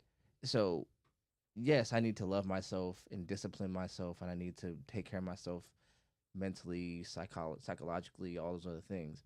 But if I'm so into me that I can no longer see you or my kids or my parents or my community, because there's a bunch of different kind of loves going on, and the only thing I could see is me, then that's not even love. That's self-obsession. That's conceit. That's arrogance, right? So I'm self-absorbed, right? But you could be child-absorbed. There are a lot of people, like we were just talking, and you just said that, like, I put a lot of weight. I could be putting a lot of weight on my child, putting that child before everything, and that child. And now you have nothing at the end. Yeah, and now you have nothing because that child does need to go off into the world and find their own everything, and it's tightrope. Bring that back. Bring it back. It is. Because like I say, time is not linear. Healing is not linear. Grief is not linear. Life is the ocean. It's the ocean of life. There's something called rogue waves. If you ever saw Poseidon's Adventure, where it was blue skies and sunshine, and a freak wave knocked the ship upside down. No one saw it coming. No meteorologist. No one could have saw it coming because it was nature. Like the story of Job. Exactly. And I consider from 2000. 19 to 2021. I call it my Jove years.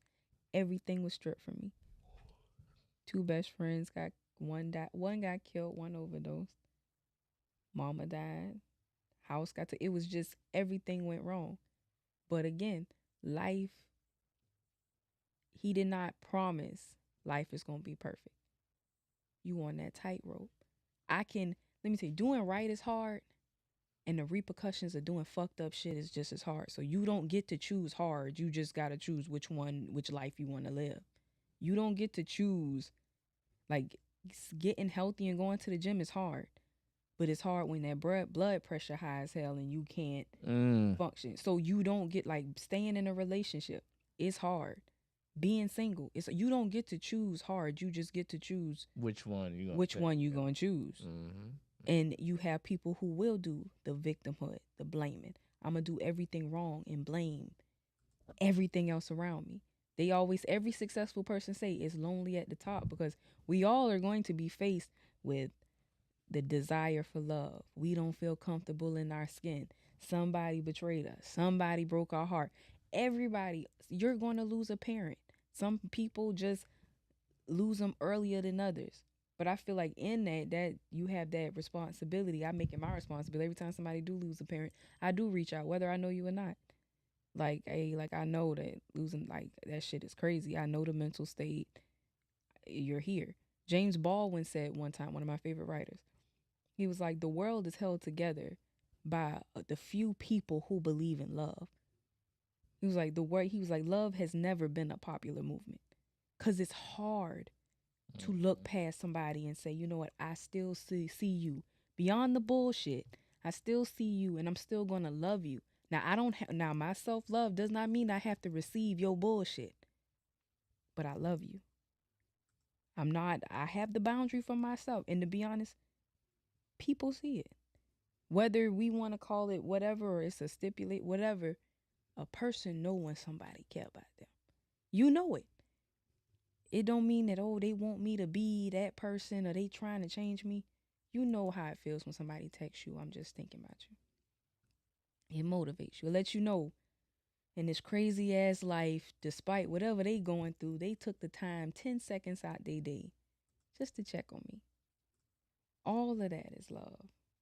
I feel like, and once you get them, it's different kinds of unconditional love, because that's a part of it. Friendship. You got a good friend because you need a good friend. Mm-hmm. Me and my best friend been best friends since kindergarten. We done had a fault, but I remember I was trying to get off. She said, "You're not getting off the phone. We're going to sit here. We're going to talk our way through it." And it was so beautiful. And I loved her for it because I wanted to run. But no, we're going to sit here. And that was a friendship. That's a regular platonic. Right. But so then that's the thing, right? Because the love was there in the discipline. Like, I'm challenging your discipline. No, this is what love looks like when we don't agree. Mm-hmm. So we know what love looks like when we're getting gifts. We know what love looks like when we're getting attention. We know what love looks like when we're getting sex. We know what love looks like when we're, eating together. But we don't know what love looks like when we're upset. We don't know what love looks like when we're disappointed. We don't know what love looks like when we're not feeling attractive or looking attractive, or, you know what I'm saying? We don't know what love looks like when we're not pleased, right? Because we think being pleased and being entertained is happiness. And nothing is more fleeting than entertainment. If you ever watched a comedy show, your displeasure is one joke away. You could be laughing that second, and he could say the next word, and it's done. You're not laughing anymore. But if you think that's what love is, if you think that's what happiness is, then you're always the next gesture away from not being in love.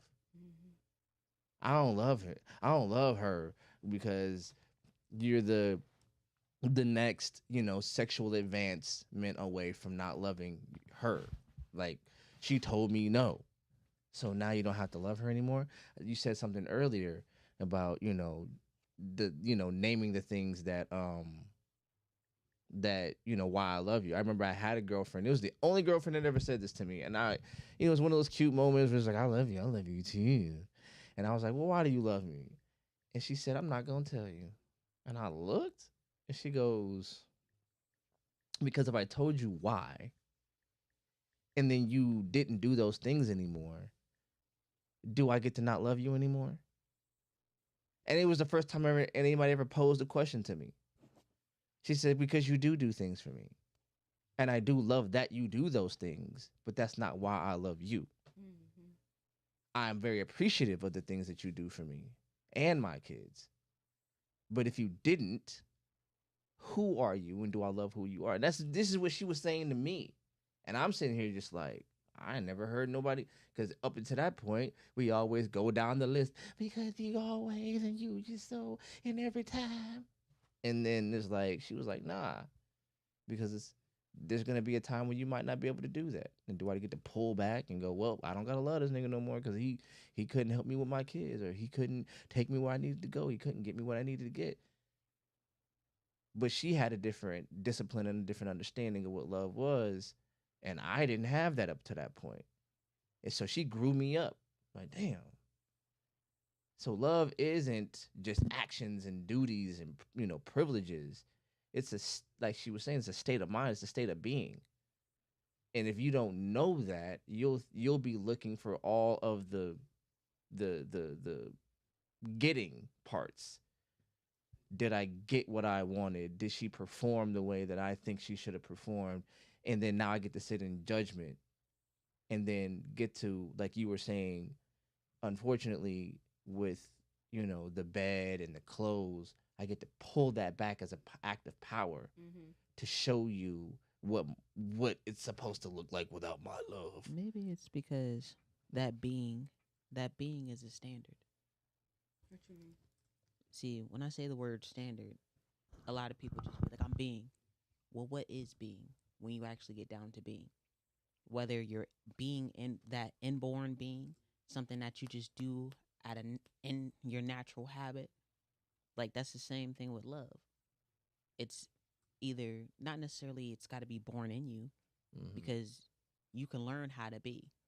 Something gave you that example. You received that somewhere, whether it just was because I'm gonna say it like this: we all have love inside of us that's waiting to be cultivated. It's waiting to be brought out for you to be in that standard of love. So it's like when you think about it, that level of operation. Even though you say you shouldn't fall in love with somebody's hand, to where if they don't perform a certain type of way, now I don't love you. No. But as far as that love goes, your being, your actions, the way you're moving, the way you're dealing and dwelling with others, that's a certain standard that you're doing. It's a certain behavior that you're actually doing. Behaviors are actions. And I'm not saying it has to be it has to be graded or judged to the point where you're grading it. If they don't perform this way, then they're not love or something like that. No. Okay, I'm gonna give you. Go. I got this thing. I remember I saw this thing and it was unfortunate. It was crazy. Like, so there was a father who had a wife and 2 kids, and he was a soldier. He went to Iraq, and I think he got bombed, and he came back and he was basically like so incapacitated to the point of like mental retardation. I'm just trying to be as gentle as I can, right? And you know, you just obviously got discharged. Obviously, you know, all the things. The wife ends up divorcing him, but then she ends up adopting him and becoming his caretaker, right? Because she loved him, but she realized, I can't love you as a wife anymore, right? She ended up having another significant partner, but she loved her husband, and in the same house that with the kids, I'm still gonna take care of you. You're still gonna be here. I just need to love you in a different way, right? That, in a very extreme way, is unconditional. Yeah, I agree. It's not conventional, But the situation but wasn't. I love you, and how I love you based on the situations that we're given is going to materialize in a way, just like you guys were saying, like somebody's going to need more nurturing, somebody's going to need some more attention. I love you, and I'm going to figure out how to make that work. So even if you're behind bars, yeah, I might not be putting nothing on your books, just like she was saying, but if you call me and you need a word, you need to feel like the world is just not walking by you, then I got some words for you. And that doesn't mean I'm limited, but it does mean, given our environmental factors, this is how I'm going to show up for you. And this is how we're going to do our thing. And you're going to know I'm here. You know what I'm saying? So, how we show up for somebody else's being is about value. I see value in you. Like, if my child was quadriplegic, then I'm just taking care of my child for the rest of my life. Does she, in the ways that we capitalistically look at value, does she add value to my life, or is she doing something that's going to increase my profit potential? No. But I don't have a definition of myself that doesn't have her in it. And if I lose my child, I lose a definition, a description, a part of me that, you know what I'm saying? And so that's the part of the unconditional part, right? Because you're integral to me. You see what I'm saying? And if you don't feel like that person is integral to you, then you might not be experiencing love. Go ahead. I guess because it's like when you look up the word integral, when you look up the word value, Mhm. like it doesn't have to have just a dollar sign on it. Exactly. said. Yes. But that value still gives you that attention, whether it's like that you get it more than not, like how with the lady. I still value you as that person you were, but I know I can't have you at a high value as my husband. That fondness I once had for you as a husband, I can't have that for you anymore. I think that's just a balance of fact and emotion. Every time we mess up in a relationship, it's because either the emotion overpowered the fact of the matter. I care about you. I love you, but the fact is, right now, you we I have to mother you because you are not capable of making certain adult decisions. Because what they're talking about is called a conservatorship, a conservatory. Yeah. I know what you're talking Where about. you go to probate court and you have to, because this person cannot make rational decisions for themselves. That's not me being insensitive. It's just a fact. Like, this is just reality. And we would love, like I say, in this utopian society, and if everything was perfect, but we don't live like that. You have to be able to be logical enough to say, all right, feelings aside, this is what this situation is. How can I push this forward to where I'm not jeopardizing myself, my children? Oh, I have to make, because it's bigger than me. And when, like I say, and it's going back to that parental part of life, to where I got children looking at me. So my decisions affect them. So I'm not just thinking about for my own selfish, because parents do this too, where they have that selfishness of where it's about me and don't realize that your decisions affect your children. So whatever decision that I make, it's a tight rope. Like, I have to walk this line of, I got to make sure I'm okay. Got to make sure this person that I care about is okay. But I also got to be front line for these children. It's it's very hard. I guess because it's not taking away like the tightrope. It's not taking away that life is a tightrope, and you have to be able to walk that line regardless, whether you wobble or whatever the case may be. It's just even when you think about the facts of it, when you actually make that value, the fact is you still value that person. Now, whether you can have that person to the front of your value. Like, I'm gonna say it like this: you value your car, right? But you don't value your car more than your child. So it's like those levels of placement, and it's not because like, oh my God, it's gotta be like if you're not performing or whatever the case may be. It's just certain things have to get more, like how you said with the child. Certain children, they require more because facts is they need this more. It's more of a need than this other one is a need. Not saying that you're not valued, not saying you're not important, but the fact of this need, this is necessary for them. They need this. Mm-hmm. And when you think about that, when you think about that love and you think about that actual fondness, that commitment, that discipline, to where you have to have some type of standard. It's got to be some type of standard. And the standard comes from what is actually needed. What's needed and how do you achieve that need? How do you get that need to be fulfilled? Not saying that people just have to perform any old type of way, because we're all going to do things differently. But at the same time, if you're loving, even with that relationship to where the husband went brain dead, you are valued. I won't ever forget your value. But I have to face the facts that you can't be my husband. I can't have you as that husband value because you can't be my husband. You're not able to make those capable decisions as a husband. And that's just facts. I can't do nothing about that. But at the same time, I love you enough to where I'm still there, even in the situation with your friends, to where it's like, I might not be able to do nothing for you on the books or nothing like that, but I still have that value for you to where if you need a word, I can give you that love. I can show you that you have value. Mm-hmm. If we're talking about unconditional love and that, okay, sure, I can give you that sense of I believe you have value. I can never take away your value. You have human value, and I'm going to give you that value however I can give you that value, whether it's a homeless person on the street, whether they just want $1 or they just want a conversation. Same thing with anybody out. I can give that love because I can value you.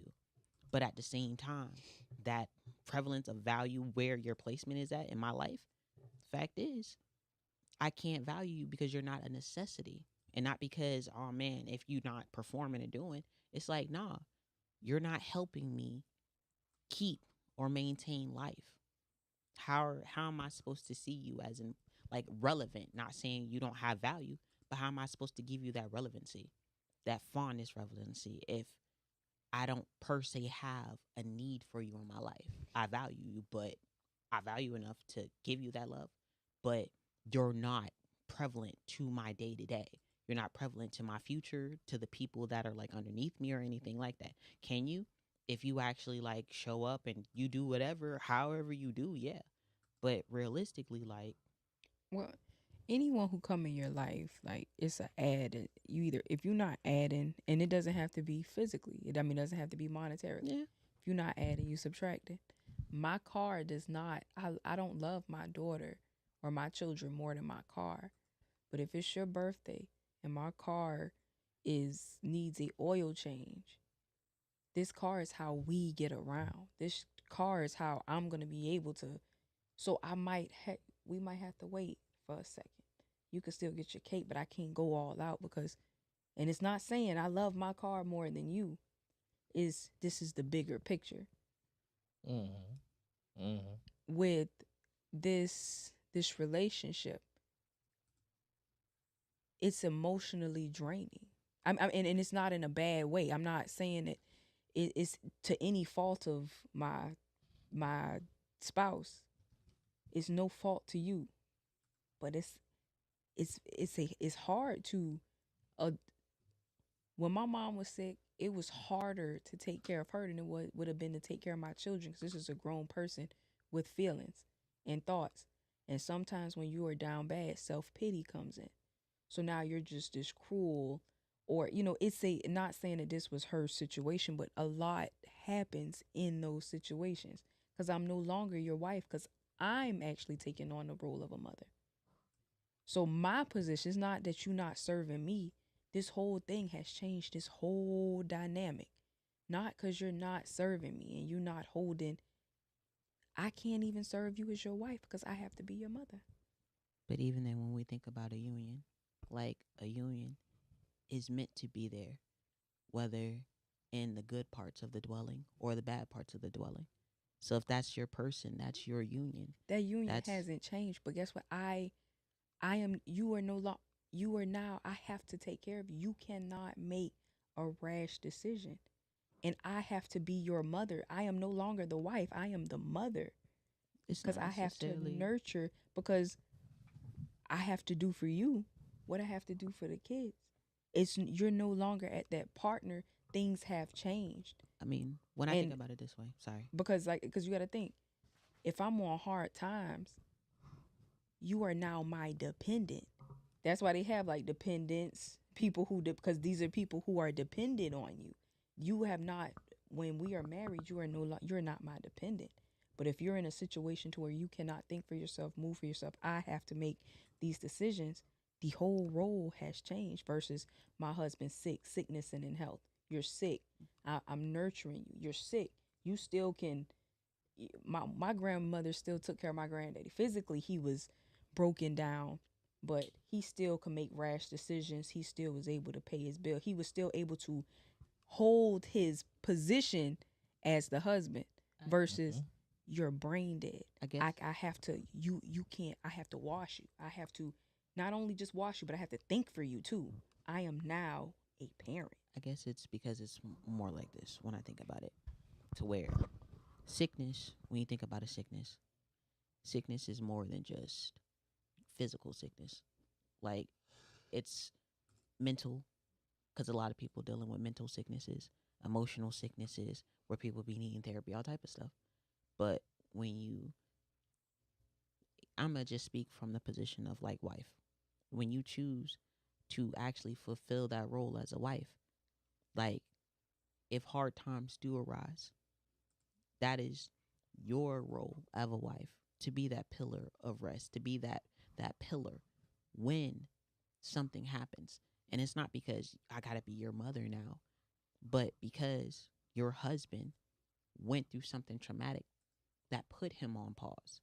And it's not because he's any less of your husband. He's still Is it your husband. pause or is it a stop? Because now, if he lives 40, 50 years, you are to carry the weight of everything for the next 40 or 50. You are still a person. You still have desire. You still. What does that mean for her? Like I said, it's a, like I said, that's why I say it's a type. What does that mean for? I'm not gonna her? say for her own self, like, not to think about her as a person. Because of course, as a person, you're gonna be like, dang, this ain't the person I married. This is somebody that literally depends on me in full now, whether it was on purpose or not on purpose. But at the end of the day, this was still your person. This is still someone you chose to be with. Something just happened to this person. You haven't moved your hand though. You haven't moved your hand, but you made you an moved. economical decision to, I need help. I cannot carry this weight. That is a heavy weight to carry when it's you and you have to. See, like I when say, a think about it, conservatorship, it means you, in order to be granted a conservatory, in order to be granted, that means that person cannot. I have to make decisions for you as a child. That is when you go to the court and say, this is a grown person who, by medical documents, cannot make any decisions for themselves. I'm not. No. I'm trying to lay out the. No, I know what it means. You know, yeah. I know what it means. It's just when I think about a union, let alone a marriage, to where this is your person, like, regardless on the fact of they're not able to make these decisions anymore. That's why there's plenty of stories even about widows, to where the husband done died. Who's left that responsibility unless she remarries? But it's like, your person never died. You're still there. This person is still there. Even though they're gone in all the ways that would make them a husband, you have to be in those decisions and whatnot. You're pretty much a widow without being a widow. You're pretty much you're dealing with a living dead husband. And but that's you're still a harder widow. than dealing with a dead husband. And I mean, of course, Because that's like you and your parent. A parent dies, and it's hard. I mean, a death is cool, but it's hard but I know it's a fact. It's a solid ground of this person's dead. Me and you can't talk because you're dead. Versus me and my mom live in the same city. We are spaced apart by something worse than death. We're spaced apart because we just don't want to talk to each other. That holds a heavier weight. So it holds a heavy weight. Then I have to be this pillar of everything, and I have people, a society telling me that it's wrong, that if I want something from, I'm still holding all my duties.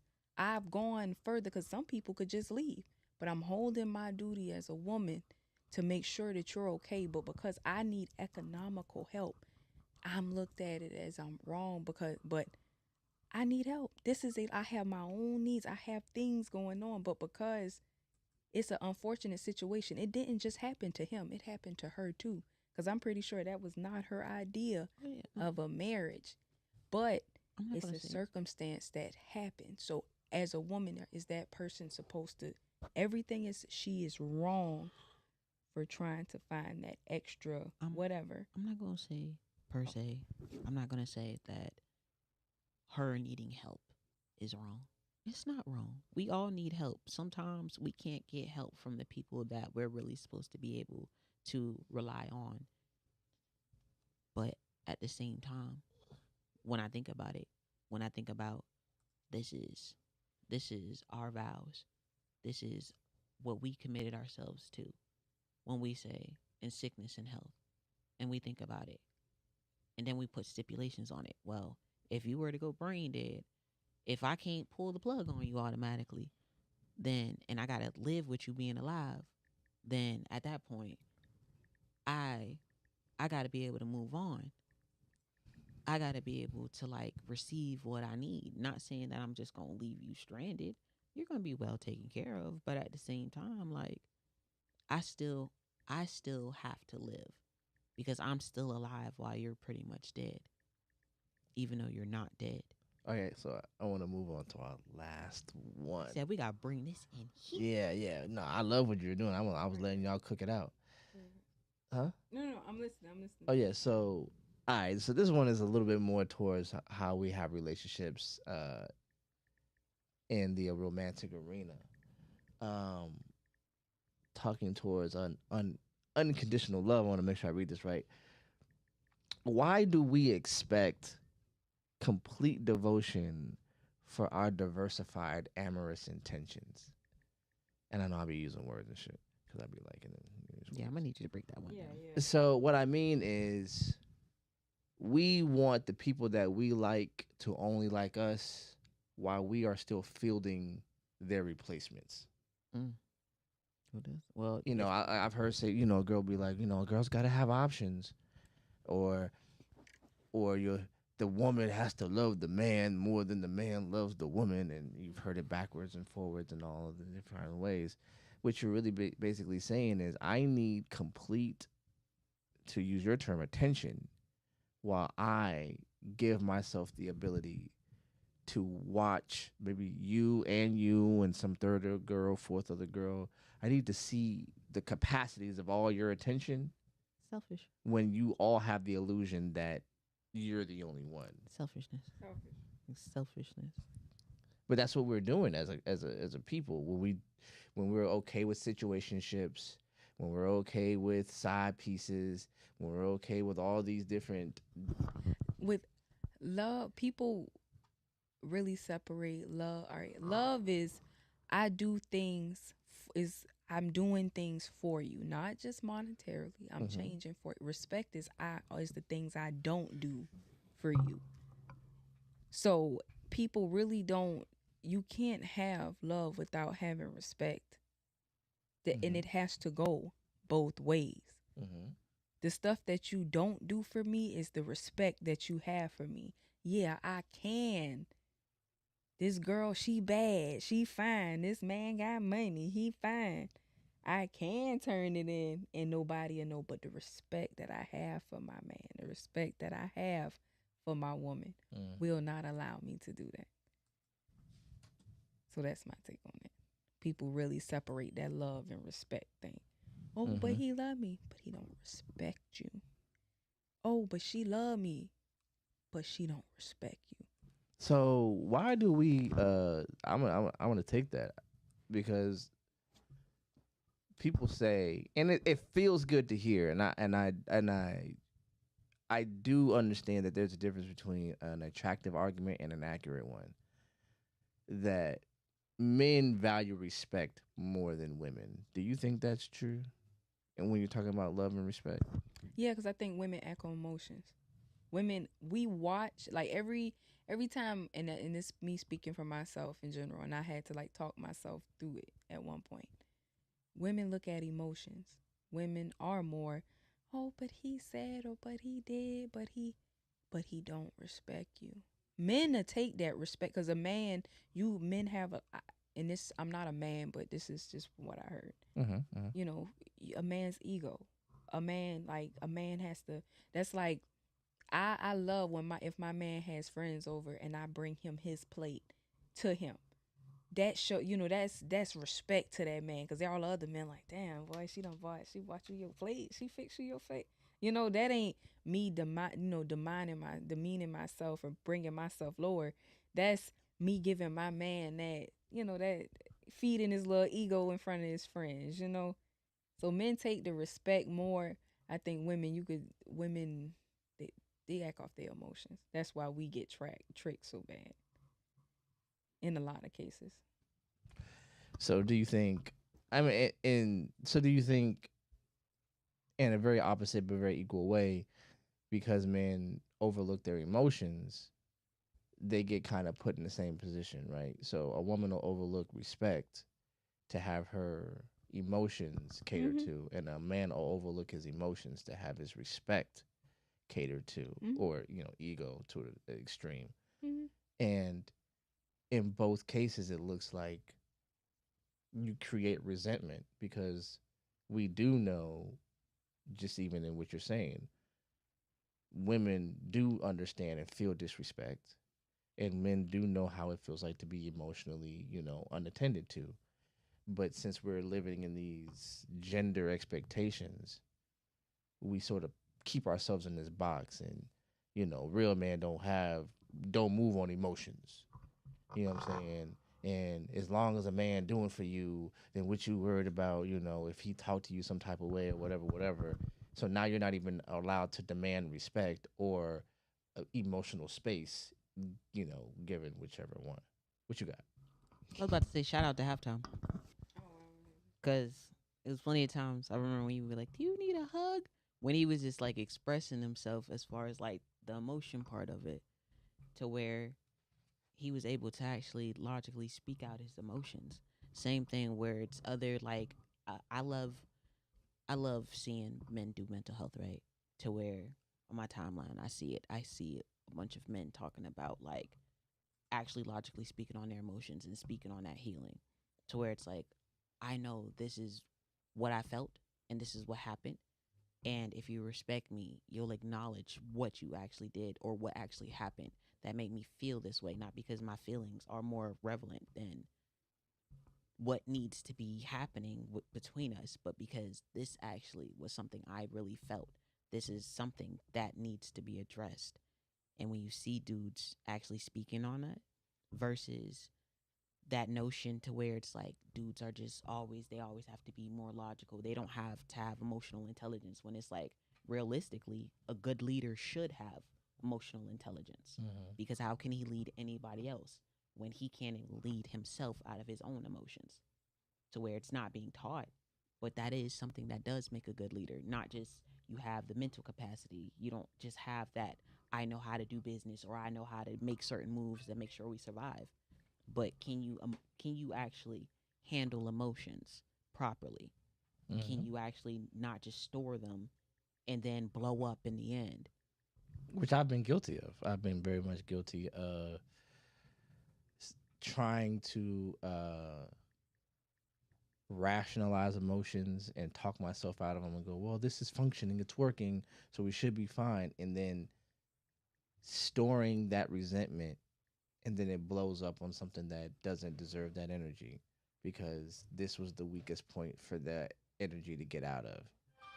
And then this person is like, why are you over this? And it was just like, well, it's actually all the things that preceded it. And it was just like, why did you hold on to that? And there isn't a trust for with women in this culture, at least, for the display of your emotional self. Am I gonna lose some of my manhood, my masculinity in your eyes if because I did this, because I had this emotion that was uncomfortable for you to field, did I lose my masculinity to you? Is it worth it? You know, if I value you, now there's a part of me that I got to keep from you in order to keep you close. Oh no, it's like that, like how you said on a podcast before, to where when dealing with a woman like Mm-hmm.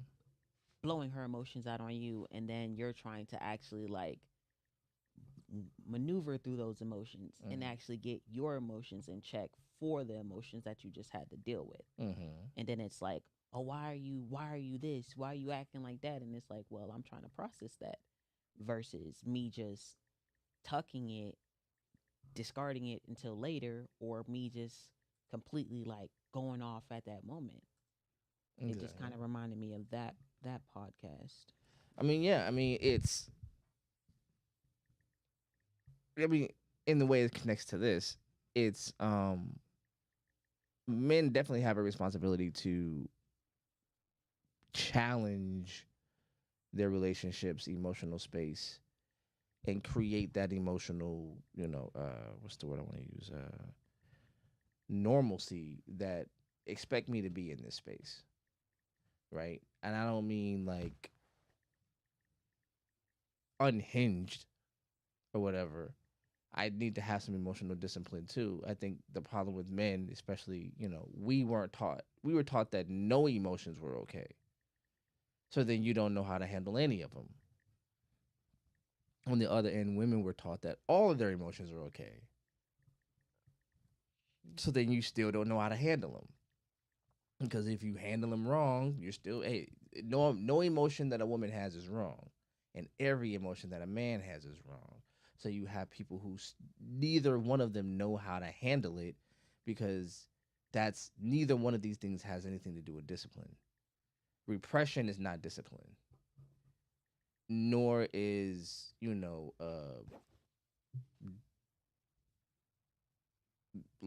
being lackadaisical. I just do whatever I want with this thing and it's going to be fine, right? That's not what this is. Somewhere in the middle where we both understand, you know what I'm saying? You don't get to just blow up whenever, and you don't get to turn yourself into a powder keg on the other end, is neither one of these things are healthy, right? Because we're going to both end up hurting each other and ourselves, and then we're going to teach our children to bottle it up. We've all seen the little boys who are just almost instinctively bottling in, and you're like, oh, no, get it out. You got to start teaching your boys, get that out. Because, you know what I'm saying? That'll be packed in there for years until he could do something to somebody. And like, nah, teach your children, but also teach your daughters. You don't get to, and I still have to tell my daughter, you don't get to break down every time you don't feel great. You don't get to break down. Feel your feelings. They're valid. They're real. But you still got to be functional. You don't get to break down over your feelings. And just like your son, like, you don't get to become some sociopath that has no idea how to function with emotions, and then you think You're supposed to shoot up a damn mall. you know what I'm saying? Like, something's wrong with you when you don't see people as people. But that definitely tracks back to, you don't even identify with emotions. And if you don't identify with your emotions, you can't identify with the emotions that you would be inflicting on somebody else when you murder their grandmother in a store, when you shoot 30 rounds and hit somebody has nothing to do with what you got going on. You shouldn't be shooting anybody, but you know what I'm saying? Mm-hmm. But you have no emotional capacity whatsoever. You're a sociopath. You're crazy. So, but that ties back to the original thing. Did the parents love enough? Did the community love enough? Did the brothers and the sisters, did we love that boy enough? I'm always blaming Were we even present enough for that boy to say, you know, even if I was taught wrong and different. Go ahead. The reason why I always take it back to the parent, and I'm strict. I'm hard on parents, and a lot of people don't like it. I am, because you brought that child into this world. I hate to hear a woman say, "Well, I don't believe in abortions," and you got all these kids, and you. I feel like it's more of a sin to bring an innocent life in this world, and you can't give that child nothing but a hard time. I would rat in pro. I'm sorry. I am for abortions. I am. I'm 110%, because you bringing a child in this world. This is a hard, dark world, and you want to chase dick, and you left this defensive piece of clay to be raised by the streets, and the streets do a very poor job at raising young men. Woo. Praise God. You left that child out here. That child is now a grown person with more goddamn trauma than the Lord should allow, and now they shooting in a mall. Where were you before it even got to that point? We can't even blame the community, because the community can't say nothing to Ray ass. Why she always in my damn business? And Ray, one thing about a child gonna be a child. A child know how to play an adult against an adult. That's why a child is considered a child, an adult, and is supposed to be an adult.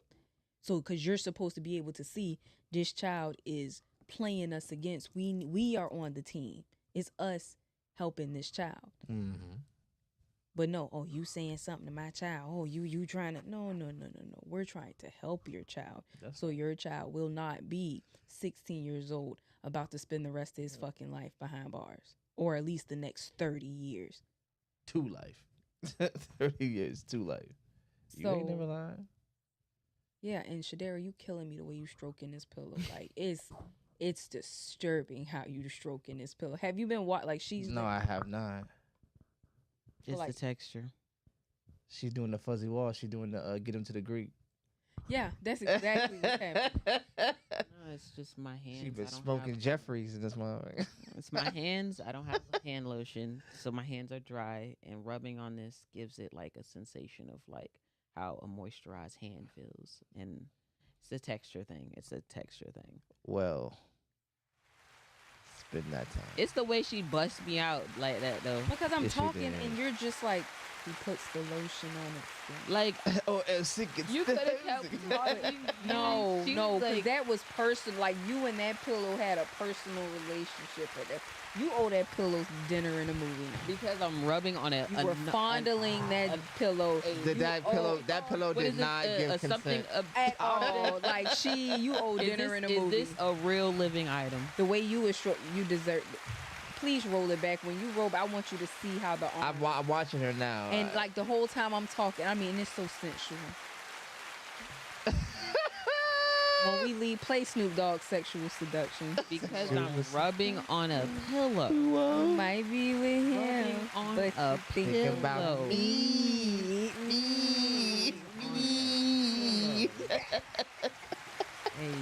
Hey yo, we're out of here, man. This has been dope, man. It's been a dope, deep conversation, man. I appreciate you guys. If you out there in podcast land, if you heard anything you like, man, hit us up, like, share, subscribe, do all the dope stuff in the chat, man. All the hearts, all the love, man. Tell your friends and tell a friend to tell a friend to tell a friend to tune in to Click Up the podcast. And we might be moving to 2 times a week, man. We're gonna be talking about it. Y'all take it easy, man. Peace.